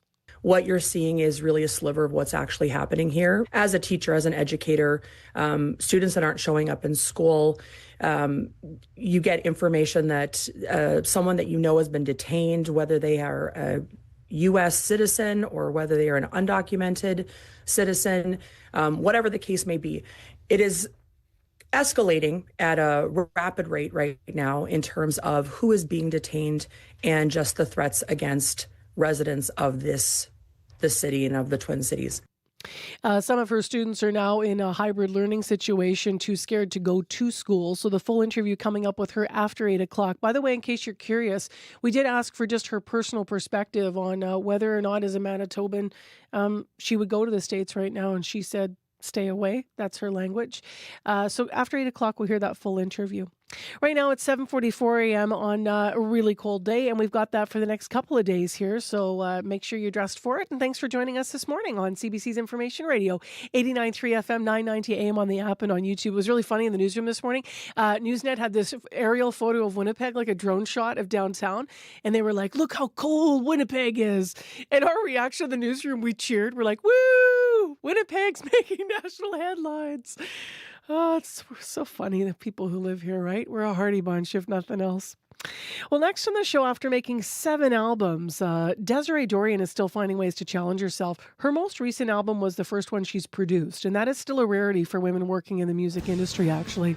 Here's one of the new tunes. Here's Desiree Dorian, and Let Them.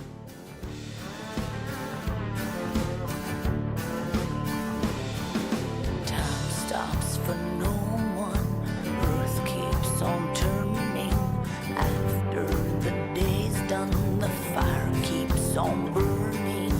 But some will question all your transgressions, second guessing every intention.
Desiree Dorian and Let Them from an album that she produced. Out of one corner of my eye, I'm watching the Oscar nods come out.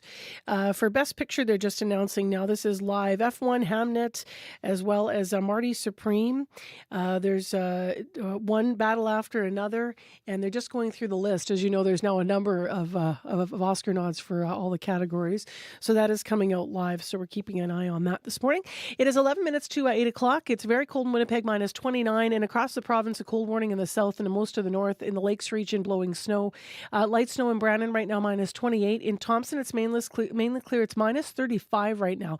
All those numbers are without wind chill, so you can just imagine. Bundle up and get ready for it. Well, next on the show, how are Canadians really feeling about growing older and retiring? A new national survey from the National Institute on Aging paints a sobering picture of that. The survey conducted between June 27th and July 24th of last year. It found optimism about aging among Canadians aged 50 plus dropped from 62% to 57%. It also found 57% of those surveyed continued to experience loneliness, and 29%, only 29%, felt financially ready to retire.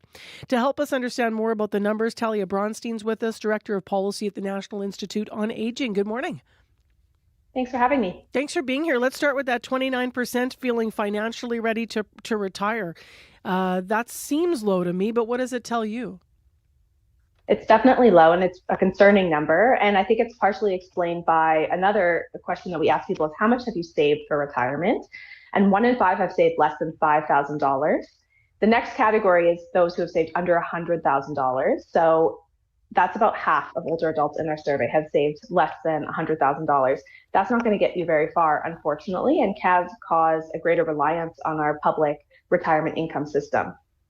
The survey also talks about 81% of older Canadians wanting to age at home, yet most said they haven't planned for it. So what does that mean, haven't planned for it?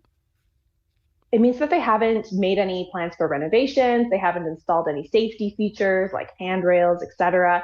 And it's quite concerning because it shows a disconnect where people do want to age in their home or a smaller one. They're also reporting not only are their homes not necessarily suitable for aging, they have no plans to make them suitable, but they're also reporting difficulty accessing home and community care, which are the fundamental prerequisites to remain in your home as you age. And so what's going to end up happening if we keep on this current trajectory is many of those individuals who do want to remain at home are going to end up in long-term care down the road. I mentioned the survey was 50 and older. This was 6,000 participants, by the way, from all provinces. What's the single most important takeaway for you from this survey?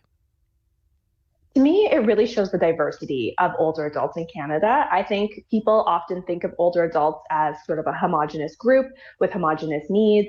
They're maybe viewed as homeowners by and large. We're thinking about baby boomers who have had a lot of economic advantages. But that's not true for all. There's a lot of inequalities within older adults. We're seeing 1 in 5 are living in poverty level living conditions. So it's something that we need to be more conscientious about in recognizing that huge diversity of experiences among older adults. One of the headlines is about optimism declining. What's that sort of related to? I think it could be based on a number of things. One, of course, we're living in a very uncertain time. There's geopolitical tensions, there's economic uncertainty, so that can certainly impact your future outlook. But I think it also relates to the material circumstances people are living in. So we're seeing people report challenges accessing healthcare. They're struggling to save for retirement. They're struggling to access other services like home and community care. They're feeling socially isolated.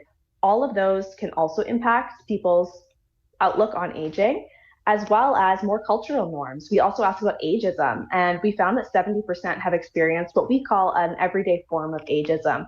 Little comments about, not being able to use technology, or older adults are not valuable or not attractive.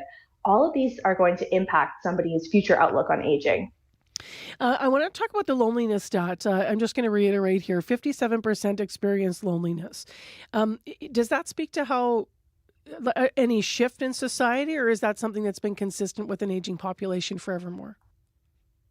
I think older adults are particularly susceptible to social isolation and loneliness because you can have the impact of health conditions that make it a little bit harder to get out of the house. However, I do think the way we are living has shifted, particularly if you look back a few generations. older adults were potentially more connected with their families in the same cities. I know my parents were in a different province up until recently, and so having that kind of that globalization, people are moving around more. It can lead to those challenging relationships. They're not physically in the same place, and we've seen also a greater shift into an online environment, which has its benefits, but it can also have its drawbacks in terms of how people engage socially. What's the message that you want Canadians to take away from this survey? How do you hope it's viewed? I hope it tells people that, we're going to be a super aged nation in the next year. We're going to have 1 in 5 older Canadians who are above the age of 65. And I think there's something important to celebrate there because people are living longer, and that's a wonderful thing, but we also need to be planning for it. And so I'm hoping that older Canadians all Canadians can make their voice heard to say, we have to make sure our health systems are ready to support our aging population. We have to make sure that there are financial supports, that we're enabling people to not only save for retirement, but that we have mechanisms through employers to help people save for retirement. And so we need to all collectively prepare for what it means for Canada to be a super aged nation. And if an older adult's listening, what do you hope that they take away from this in terms of understanding how to prepare? Because it can actually, a lot of the things in this report can feel quite stressful. Absolutely. I think the important takeaway here for older adults is to seek out good quality advice. So go to reputable sources, organizations, your healthcare provider to talk about these things, to talk about how do you prepare for the future? How do you make sure that you can age in place? What are the steps you need to take? So seeking out that advice. The internet is a handy resource, but might not always give you the answer that is the most effective. And so trying to find those trusted sources of information in your community can really be helpful for planning. Thanks very much, Talia, for walking us through the context and the numbers. Thanks for having me. That's Talia Bronstein, the Director of Policy at the National Institute on Aging. So the 2025 National Institute on Aging in Canada data, as I mentioned, shows that Canadians age 50 plus feeling less optimistic about the future. It was an online survey, so we don't have a margin of error to report. It is 4 minutes to 8 o'clock. This is one last time I'm going to go through school closures due to the extreme cold. And then we have some traffic issues developing. Red River Valley, Fort LaBosse, Lakeshore, and Interlake all closed. Aurel-Lemoine, Saint-Lazare, Jour-de-Plaine, La Voie du Nord all closed, those individual schools, and of course the divisions I mentioned at the top. Now, bus cancellations in École Saint-Joachim, Saint-Réal-Bérard, Saint-Agathe, Pointe-de-Chêne, Saint-Jean-Baptiste, Lagimaudier, Gabriel-Roy, Notre-Dame-de-Lourdes, and Gilbert-Rossé. So that is what's happening. We have extreme cold warnings for southern Manitoba, most of the north, lakes regions with blowing snow advisories. It's going to feel pretty much like minus 45, minus 40 in maybe even minus 50 up north in some places with the wind chill. So that's what's happening in the weather. In traffic, Roger called while I was in my last interview. Northbound Pembina, just before Chevrier, a car in its side in the far right lane. No emergency vehicles there on scene yet. So looks like it just happened. Roger said keep left. Stafford and Academy, collision eastbound Academy. That's down to one lane now. You can still turn left on Academy from Stafford, but it's very slow. We've had a whole bunch of callers. And Shelley called saying Ice Fog Highway 8 near Winnipeg Beach and very poor visibility there. So just be careful out there. It's slippery. It can catch up on you. And obviously you need to leave that space between you and the car in front of you. It goes without saying, but sometimes, we're driving, you feel like you got that traction and you start to creep closer and kind of slips your mind. So that means you're going to slide. Take it easy. 788-3093 and update Corey if you need to on the commute.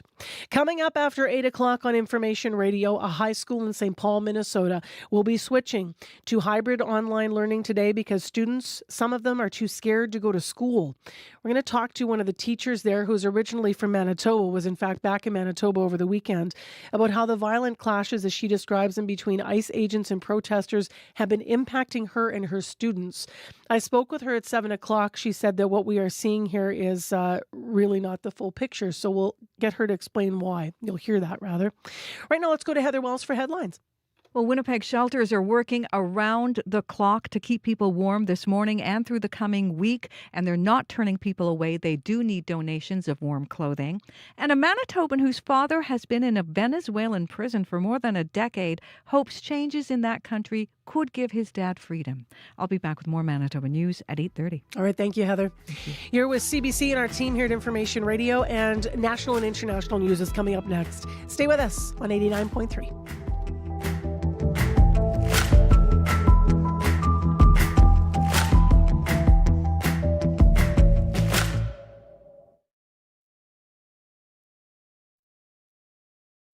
today on Q. I'm Talia Schlanger in for Tom Power. After the success of her memoir, former child star Jeanette McCurdy is back with a gripping first novel called Half His Age. She'll be here to talk about writing from anger, complicated relationships, and why she hopes readers find forgiveness for their younger selves. Underneath it, there was that feeling of, I know it's the right decision. Q, this morning at 10:30 in Newfoundland, and on CBC Listen, or wherever you get your podcasts. Next, coming up in half an hour, it's The Current with Matt Galloway. Prime Minister Mark Carney's speech at the Davos Forum has made waves around the world and launched conversations about what middle powers can do in the face of a shifting world order. What needs to change if the rules-based system won't return, coming up on The Current. This is World Report. Good morning. I'm Marcia Young. U.S. President Donald Trump has unveiled what he calls a board of peace. He pitched it as a body to oversee reconstruction in Gaza, but its mandate now appears much broader. My World Report co-host John Northcott is following developments. And John, Trump spoke at the signing ceremony, but did he actually answer the big questions about what this board will do? Marcia, initially pitched as a body to work towards peace and the eventual reconstruction of Gaza, the board's charter does not specifically mention it. And yet backers have already suggested it could have the capability of taking on other conflicts around the world. With Donald Trump claiming to have resolved 8 wars since becoming president, he would serve as the chairman even after his term as president ends. This board has the chance to be one of the most consequential bodies ever created. And it's my enormous honor to serve as its chairman. I was very honored when they asked me to do it. I take it very seriously. Several dozen countries signed on this morning, including those in the region: Israel, Jordan, Kuwait, Morocco, Pakistan, Qatar, Turkey, and the UAE. They're joined by a number of others from around the world: Indonesia, Argentina, and Vietnam. But it's who has not signed on that has observers questioning what real impact the BOP might ever have. Those invited but not yet committed include China, Russia, India, Japan, and Canada. And an increasing number, including France, Germany, Italy, Norway, and the UK, have declined the invitation. So what is next, John? The president's son-in-law, Jared Kushner, told the gathering that the war in Gaza is over now, and the aim is, over the next 30 days, to demilitarize the territory and to begin the process of rebuilding. To that end, he called upon investors around the world to come forward with commitments of money to assist in that effort. The concept of the Board of Peace had many observers initially suggesting that it might have been proposed as a way of creating an end run around the UN. But now concern seems to be focused on worry over the potential for corruption and concerns that participation in the board might be used as a way of funneling money and currying favor with Trump and his people. Thank you, John. Thanks, Marcia. My World Report co-host John Northcott. There are still a lot of questions about the deal on Greenland that Trump says is in the works. The U.S. president did not share any new details this morning. Even the head of NATO is saying very little. Crystal Gomansing takes us through what we know so far. I think it's important to say that there's no agreement. Christian Friesbach, the chair of Denmark's Foreign Affairs Committee, says Denmark and Greenland weren't at the table yesterday in Davos, and so nothing has been decided. Well, there's no kind of acquisition of territory or handing over of territory in this, but there's an open door for increased American presence. That's been an option since 1951. It's believed U.S. President Donald Trump was told in a meeting with NATO Chief Mark Rutte yesterday that he could have long-term control over land on the Arctic island for military bases. Trump has said the deal would be forever. During a panel at the World Economic Forum, CNN's Fareed Zakaria asked Rutte if the crisis is over. Do you feel, after these last few days, that the crisis has been resolved over Greenland and that Greenland will remain a sovereign territory of Denmark? And does all of this give you a sense that the United States, under current administration, is truly committed to the support of Ukraine and to the independence and sovereignty of Ukraine? Yes. Mette Frederiksen, the Danish Prime Minister, said in a statement today she'll engage in constructive dialogue with the U.S., provided it's done with respect for territorial integrity. Crystal Gomansing, CBC News, London. The United States is officially cutting ties with the World Health Organization today. Washington announced the move over a year ago, but the U.S. still has some outstanding debts to the WHO. The CBC's Jennifer LaGrassa has more on what this withdrawal means for global health. The WHO is the doctor to the world. But without the WHO's top funder, the United States, Prabhat Jha says essential public health programs like infectious disease surveillance, influenza, and malaria vaccination campaigns will be dismantled. Jha is a global health professor at the University of Toronto. This has serious consequences for the health of Americans, the health of Canadians, and people worldwide. Worse than my worst nightmare. Dr. Madhukar Pai, chair of McGill University's Department of Global and Public Health in Montreal, says since the U.S. announced it would leave the WHO last year, there have been significant job cuts forcing departments to merge. The focus on any one disease is diluted. And that weakening of defenses, he says, means more people will get sick. For tuberculosis, research projects that could mean an extra 2 million deaths from the disease in the next 5 years. And tuberculosis is an airborne respiratory disease that can cross borders and can infect more people. The WHO has said it will slash more than half of its 76 departments to make up for large funding gaps that are estimated to have already reduced critical services. The U.S. owes more than $260 million to the organization that it legally must pay. But a State Department spokesperson says the government has paused any further funding. Millions of dollars lost, which public health officials say puts millions of lives at risk. Jennifer LaGrassa, CBC News, Toronto. Fresh from his trip to China, Qatar, and Switzerland, Prime Minister Mark Carney is now in Quebec City holding a cabinet planning forum.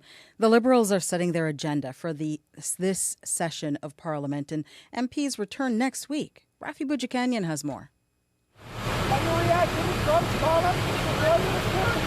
Prime Minister Mark Carney ignoring a journalist's question as he left Switzerland to make his way home after his landmark speech calling for middle powers like Canada to diversify upset the U.S. president. Canada gets a lot of freebies from us. But international trade and relations with the U.S. are subjects Carney will have to address with his ministers when he meets with them here in Quebec City. We all know that this has been a very tumultuous period. Marcy Serks is a Liberal strategist. I would expect there will be high-level briefings on the state of the Canadian-American relationship, which of course is always core to Canada and is now in a very different place. Culture Minister Mark Miller says he fully expects Cabinet to engage with both fast-changing international relations and the government's domestic challenges. These are important planning and priority sessions. Miller says Carney's recent deal with China, allowing their electric vehicles to be imported here in exchange for lower tariffs on Canadian canola exports, goes hand in hand with the government's affordability agenda. Securing those trade deals is important internationally in diversifying our trade partners. But that very same agreement upset the province of Ontario with its large auto sector. One more tightrope for Carney and his cabinet to walk as they plan for the restart of Parliament next week. Rafi Boudjikanian, CBC News, Quebec City. A woman from St. John's has won a custody order from a court in Egypt. Her young daughter was taken out of the country by her estranged husband. As Ariana Kelland reports, Bushra Marbouhi says locating her 5-year-old daughter is now a major challenge. I feel much better being here, close to her. Bushra Marbouhi traveled to Alexandria, Egypt in December in hopes of reuniting with her 5-year-old daughter. The girl was taken out of the country by her father months earlier. The Royal Newfoundland Constabulary issued an arrest warrant for Ahmed El Gamal for parental abduction and contravention of a court order in the province. Marbouhi's since been granted an order from the court in Egypt to take custody of the girl immediately. But there's a problem. He ran away with her. He's still hiding till now. His family told me that he's still hiding and they don't know where is he. Shadi Abdelatif is Marbouhi's lawyer in Egypt. He specializes in international abduction cases. He says El Gamal fled with his daughter after being tipped off that police were coming. We have the right to contact with any police around and take her. Meanwhile, Marbouhi says she couldn't have come this close without the help of supporters back home in Newfoundland. Over $10,000 has been raised to date to help with reunification efforts. I will never forget that. It means a lot to me. Ariana Kelland, CBC News, St. John's. Filmmaker Ryan Coogler is leading this year's Oscar nominations. His film Sinners picks up 16 nominations, the most ever for a single film in Oscar history. Canadian creators are also in the mix. A duo of Montreal filmmakers earned a nomination for the Best Animated Short for The Girl Who Cried Pearls. And Montreal director Alison McAlpine is nominated for Best Documentary Short for Perfectly a Strangeness. That is the latest national and international news from World Report. I'm Marcia Young.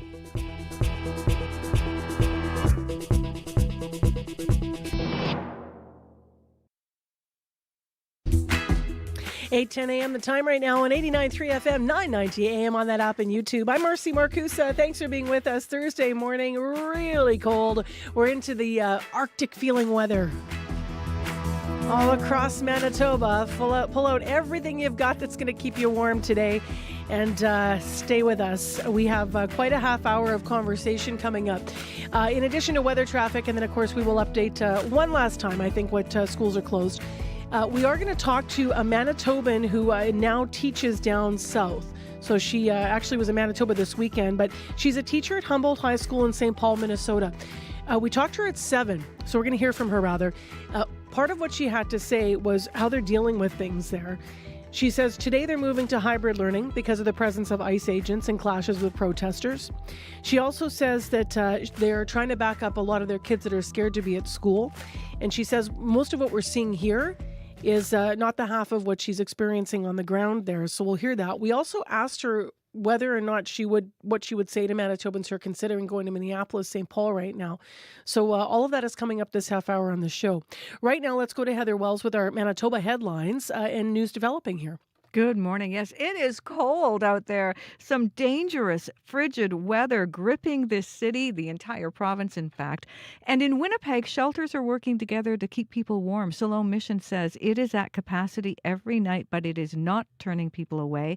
Shelters are also looking for donations of warm winter clothing. So we'll hear more from all the shelters coming up. As well, it is a bird city.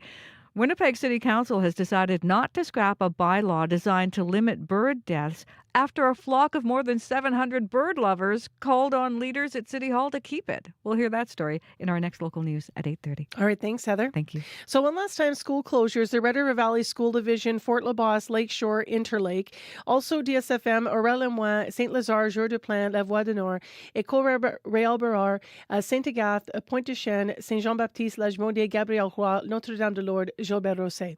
And the final one I want to say here, I need to say je suis désolée to Deanne Himbo, who wrote into us from La Broquerie. Abby, you'll love this.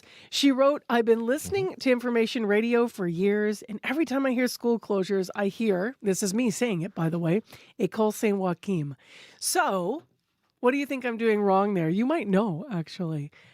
She wrote to me and said, you're saying it like it's Spanish. Oh. And when you stop and think about it, of course I am. I blame Joaquin Phoenix. It's his fault. I know, but I'm married to a man named Jean-Paul. I should know better. But I love that she wrote to me to remind me that this is, in fact, also closed today, by the way, folks. It's the last one on the list. École Saint-Joachim. Joachim. Mm-hmm.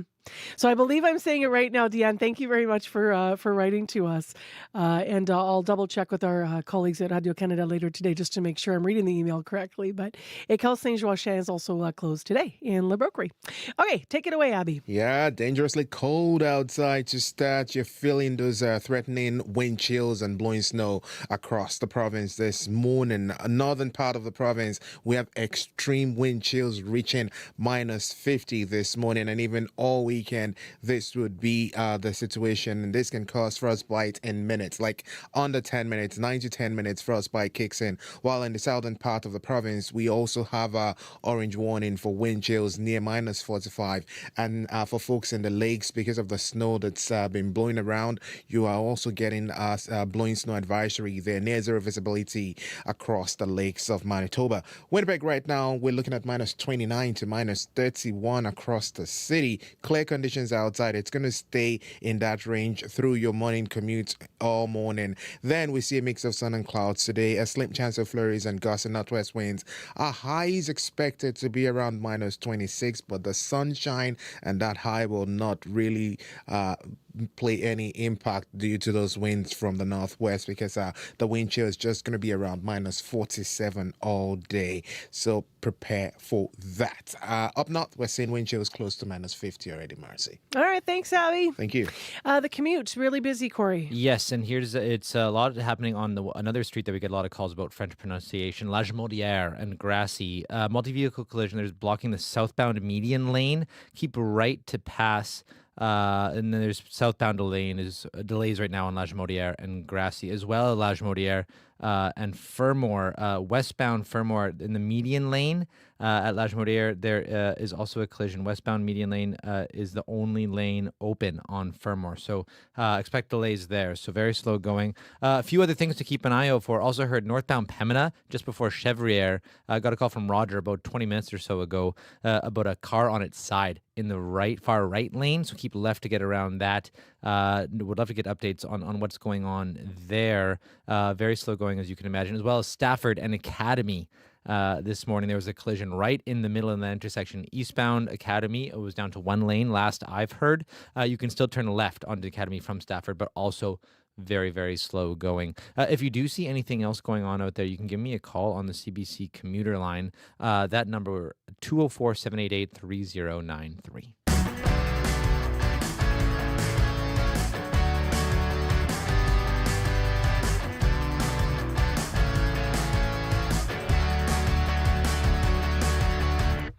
Well, the shooting death of Renee Good at the hands of an ICE agent in Minneapolis has led to mass demonstrations and allegations of civil rights abuses. There's been a massive immigration crackdown in the Twin Cities and what some are describing as violent clashes between ICE agents and protesters. And that has led to days of missed classes and schools switching to remote learning or hybrid learning, or some of them are closing their doors altogether. Our next guest is a former Manitoban who now teaches English as a second language at Humboldt High School in St. Paul, Minnesota. Amy Hewitt Olatunde is joined us this morning from Minneapolis via Zoom. I spoke with her at 7. Good morning. How are you? I'm well. So tell me a little bit about what's happening out on the streets and what your city looks like right now with the presence of ICE there. Sure. So I would probably say, just in response to just having traveling back to Manitoba this past weekend, the question was, how are things going? And what you're seeing is really a sliver of what's actually happening here in the Twin Cities, based on social media feeds and in the news and such. And so when you're living and working in the Twin Cities, it's a much different reality in terms of, as a teacher, as an educator, students that aren't showing up in school. You get information that someone that has been detained, whether they are a U.S. citizen or whether they are an undocumented citizen, whatever the case may be. It is escalating at a rapid rate right now in terms of who is being detained and just the threats against residents of the city and of the Twin Cities. Tell me more about kids not coming to school. What are you hearing about why, and how have teachers been supporting them? Sure. So as an ESL teacher and English as a second language teacher, I work with immigrants and refugees and have for the past 30 years. And working in an urban school district in St. Paul in the Twin Cities, it's very evident. We do not have students showing up to school, whether that be because they're scared, their families are scared to have them go to school. When this originally started, it looked a little bit different and it was a very unnavigated path, and still is, right? And so we're not really sure where things are leading, but we know what we need to do to keep our kids safe. And even as that continues, it becomes a little bit more difficult. So when this started, there were some students that were absent. We would email home, we would call home, whether that be educators that teach those students firsthand, or that might be a bilingual educational assistant that would call home in the language of the students that were absent and just asking, why are you absent?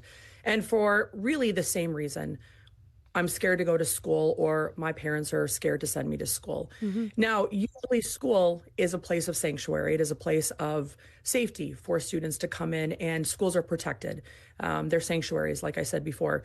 But as we're kind of getting deeper into the ICE action here in the Twin Cities. And as I'm sure that you've heard, we have thousands of ICE agents, and that's only increasing as the days unfold. So what we're seeing now is that they are staking out near schools. They've come into school parking lots. They've really crossed that line into what they should not be doing. It's unconstitutional to enter into schools, to come around schools. And so by virtue of the beauty of Minnesotans and just of good human beings, we have community observers that do stand by bus where the buses are picking up students after school. We have community observers around the city that are wearing yellow vests, that are standing watch, ready to record, ready to document anything that might happen. And this might seem like, how is this happening in a place like Minnesota? I mean, how would this happen in a place this has never happened before? Well, it's happening. It's happening in a rapid and alarming rate. So a couple quick questions. Is it right you've been, in addition to calling kids, that some of the teachers have even been like delivering groceries and such to families, just really going above to support families? Sure. So yes, definitely. We as a staff, as a district, as a community, as just the entire Twin Cities have really pulled together. We do grocery runs. We collect donations. We actually bring groceries to families that are in need. We also do other things. We're constitutional observers. Some of us have taken training to actually be a constitutional observer. We call home, we email. What does if I may interject, what does being a constitutional observer mean? It means that you're going through a training, whether that be at the district level or in the city, to do what to do when ICE has some type of situation going on where they are blocking in cars, they're trying to detain. And so it's just ways to stay safe as a citizen, but also make sure that we are doing what we need to do to show up and advocate for and with those that are being threatened or are being detained. I want to get back to your school. You mentioned that some schools are being sort of, around the school there's issues. So have you had issues around Humboldt, and are you guys online yet? So yeah, two good questions. So yes, we have in the neighborhood. We are in a predominantly Latino and Hispanic neighborhood. We also, as an urban school district, have a very diverse student body. We're very proud of our diverse student body. We are, because we're urban, we do have a lot of students that are immigrants and refugees. And let me just state that, this is not about undocumented or documented citizens. These are children. These are families that are here to work ethically and have come to this country for good reason. And so, yes, there has been ICE presence in the neighborhood. And then just repeat that second question again about virtual, I believe. Yeah. You said some schools are actually going virtual. Are you guys offering different types of learning because of the threats? Yes. So Minneapolis was the first district to do that. And as things ramped up in the cities, St. Paul, the past 2 days, we have had virtual, and we're back with our students today. But with that being said, we've had to switch to hybrid. So we're doing both virtual with the students that aren't coming, and we're doing in person with the students that are choosing to come. And so district-wide, students were able, or parents were able to sign up their children for this. And it is possible that in the coming days, there will be more students that do not show up to school. I'm not going to assume, but just based on experience of what we've been seeing, that is likely to happen. And then in terms of what that looks like, we don't know how long it will last. I don't know how many students will be absent. You're quoted in an opinion piece for Education Week about how this is impacting your school. In one article, you're quoted as saying, quote, "We're fighting to keep Humboldt High School a sanctuary of learning in a city that currently feels like a landscape of checkpoints," end quote, which reiterates a bit of what you've told us this morning. What are you saying to students, and what advice are you giving your students who are feeling scared right now? I have daily conversations with my students about what things are really happening. I don't sugarcoat things. I'm a true Manitoban. Like, I say things the way they are. I want my students to be safe. I want them to take the best care of themselves that they can, and whatever their parents decide for them. Like, I would love for them to come to school. We would all love for them to come to school. But the reality is, as a mom and as an educator, especially of immigrants and refugees and vulnerable populations, we want our kids to be safe. And so whatever that looks like for them, we tell them different things. Like, I've told my students, like, if you're out and about and an ICE agent asks how old you are, tell them that you're not 18, because there's a big difference between being 18 and being a minor. And that sometimes doesn't even stop them. I don't know if you're aware of this, but teenagers have now, and children have been detained by ICE as well in the cities. And that is increasing as the days unfold as well. And so the only thing that we can do right now, to be very honest with you, is tell them we love them. Teach them the best that we can virtually, give them the lessons that they need online, make sure that they have the food that they need in their homes, and give them the resources that they also need. Stay safe, please. Amy, thank you very much for your time today. Thanks so much. I appreciate it. Amy Hewitt Olatunde, we spoke to her at 7 o'clock. She's an ESL teacher. She is a former Manitoban, but she is at Humboldt High School now. She teaches in St. Paul, Minnesota. I also asked her, by the way, or more correctly, Corey did, whether or not she thinks Manitobans should visit the Twin Cities right now, just for her personal perspective. And she said it's best right now to, quote, stay away.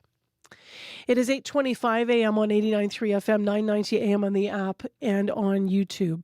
Well, right now in Davos. Region in the world that would help Europe itself, because the challenges we face now are challenges to the European way of life, where people matter, where nations matter. Europe can help build a better world. Europe must build a better world.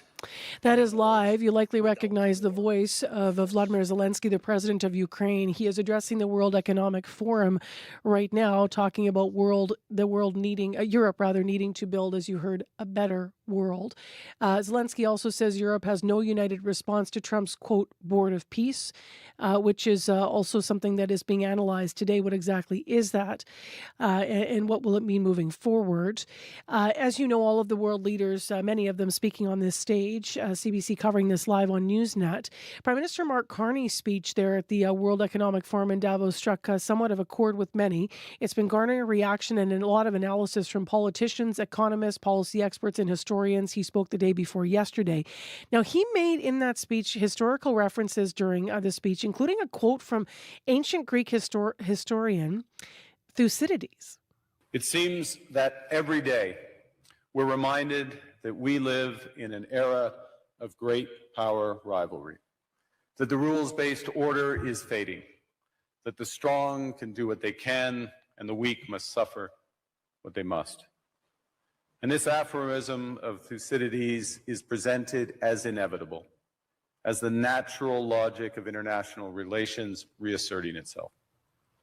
And faced with this logic, there is a strong tendency for countries to go along to get along, to accommodate, to avoid trouble, to hope that compliance will buy safety. Well, it won't. So who was Thucydides? Matthew Sears spoke with a CBC professor to explain. Matthew Sears is a professor of classics at the University of New Brunswick, and he spoke with CBC to explain. Thucydides was ancient Athenian, so an ancient Greek writer and general, and he was a general for the first part of the Peloponnesian War between Athens and Sparta near the end of the 400s BCE. And after he left the war, he was actually kicked out for not performing too well. He wrote a history of that war between Athens and Sparta, and so that's why he's so well known today for that work of history about the Peloponnesian War. It's important to note that Thucydides actually puts this really famous line in the mouths of one of his historical characters. In this case, it's in the mouths of the Athenians. What was happening when he wrote this line was the Athenians, who controlled the sea and were very powerful, wanted a small island, Milos, to surrender to Athens, to pay tribute to the Athenians, and essentially stop being neutral in the war. And so Thucydides wrote a debate or dialogue between the Athenians and the Melians about what should be the fate of their island. And the Melians say that we should act justly in international relations. We should continue to do what is right. We should do what is right in the eyes of the gods and so forth.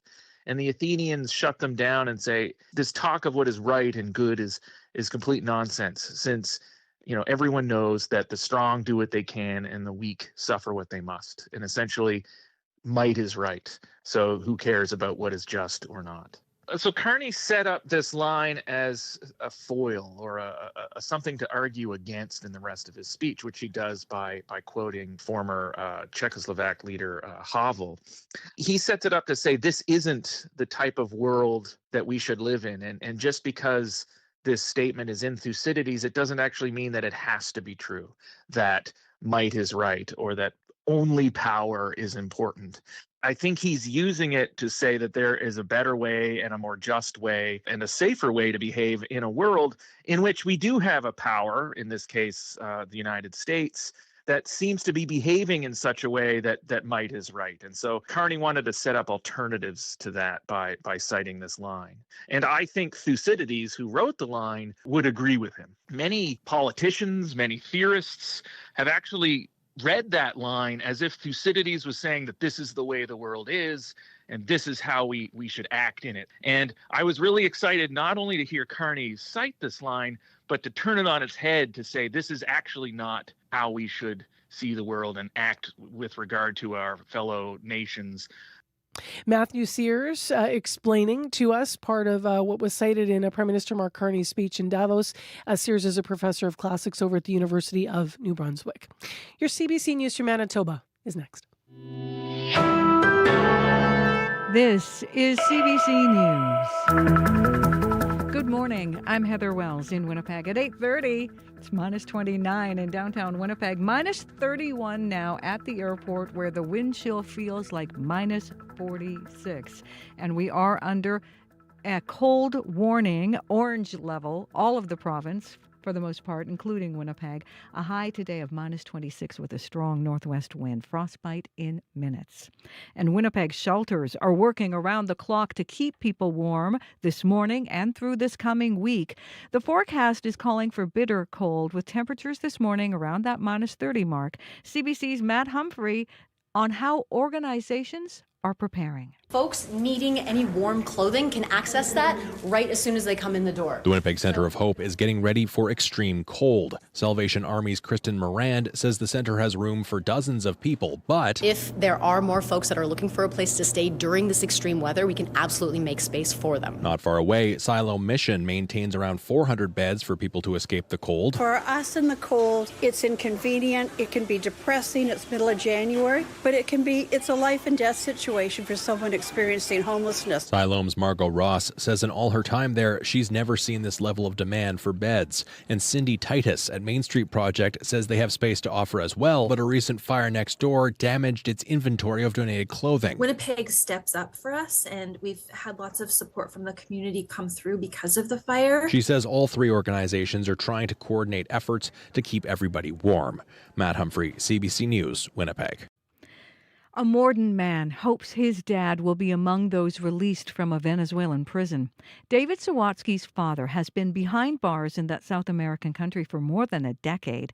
But with the recent capture of Venezuela's former president Nicolas Maduro by the U.S., the country started freeing political prisoners. More than 100 have been released so far. Hopefully that would allow a pair of fresh eyes to look at the case and review it and go like, hold on a minute, like, we kept this guy in here for how many years and we don't actually, this is like obviously my opinion, don't actually have anything to go on.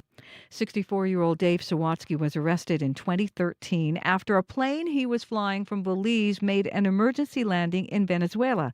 Authorities claimed they found traces of cocaine on the plane, and he was sentenced in 2018. David Sawatsky argues that conviction was based on fabricated evidence. His father always maintained he was in Venezuela to sell the plane, not drugs. Winnipeg is keeping a bylaw meant to save birds from window-related deaths after an influx of chirping from the public. Council was looking at deleting a zoning rule that required developers to use bird-friendly window materials on new builds near malls and major roadways. But developers say those materials are expensive and hard to source. On the other side, more than 700 birders making noise to keep the requirement. In the end, Council voted to keep the rule, but with flexibility. Alison Conrad is the co-founder of Bird Friendly Winnipeg. I'm hopeful that this is the start of something that can continue when the more comprehensive city bylaw review is undertaken over the next 2 years. So I'm cautiously optimistic. Developers now will have to put bird-friendly treatment on windows to the top of tree canopies or 16 meters from the ground. The 40th running of the Lions Journey for Sight is underway. It's a days-long snowmobile trek to raise money for Lions Foundation charities. Sledders accept donations along a route stretching hundreds of kilometers from Flin Flon through Brandon and into southwest Manitoba. Proceeds go towards health and eye care causes, including corneal transplants.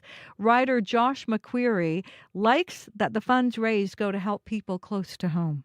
It just kind of ignites a spark in you when you know that the money's going to be spent within the community or maybe focused within the community that you live in, and it just makes you a bit more passionate about it. The rider stayed in Nepal last night and heads south later today. You can follow along on the Journey for Sight Facebook page. And horror wins nominations at the Oscars. The 10 films nominated for Best Picture are Begonia. Ed Guiney and Ryan Coogler's best blues-steeped vampire epic Sinners led all films with 60 nominations to the 98th Academy Awards, setting a record for most Oscar history. One battle after another. The favorite coming in trailed at second with 13 nominations, and as you heard there, Begonia also nominated, as well as F1, Hamnet, Frankenstein, Marty Supreme, The Secret Agent, Sentimental Value, and Train Dreams. The 98th Academy Awards take place March 15th in Los Angeles. You can find more news updated throughout your day. All you have to do is head to cbc.ca/Manitoba. Thanks, Heather. Thank you. All right, whirlwind traffic. Corey. The collision at La Jamodia and Grassy now clear. May still be problems northbound Pembina just before Chevrier in the far right lane, as well as at Stafford and Academy. There was a collision blocking eastbound Academy, has it down to one lane there as well. You're calling today on noon. Why did you move to Manitoba, or why do you stay here? We recently had population growth in Winnipeg, although some provincial stats show a dip. So think about that and call into Marjorie's show between 12:30 and 1. Thank yous today for the programming to our associate producers, Sophia Peralta-Barone, Zabina Ahmed, Jenna Bedosso, our community reporter, Shanley Vidal, our Studio 15 crew, Abby Adiyemi, Darren Marash, and Corey Funk. From our news department, Heather Wells, Megan Ketchison, and Alana Cole, and our producers, Nellie Gonzalez and Leif Larson. Abby? Wind chill warnings to every corner of the province today and even into the weekend. The north will be feeling like -50, while down south, that northwest wind's making it feel like -47 today. Whew. All righty. It's going to be really much the same tomorrow. So whatever you dig out that's going to help you stay warmer, whatever you plan today to help you stay warm and safe, you're going to have to do that for the next couple of days here as we're into a bit of a deep freeze for January. Thank you very much for being with us live from our home and yours. This is CBC Manitoba's Information Radio, your morning show. We'll talk to you again tomorrow morning, everyone. I'm Marcy Marcusa. On behalf of our CBC team, thanks for listening. The Current's next.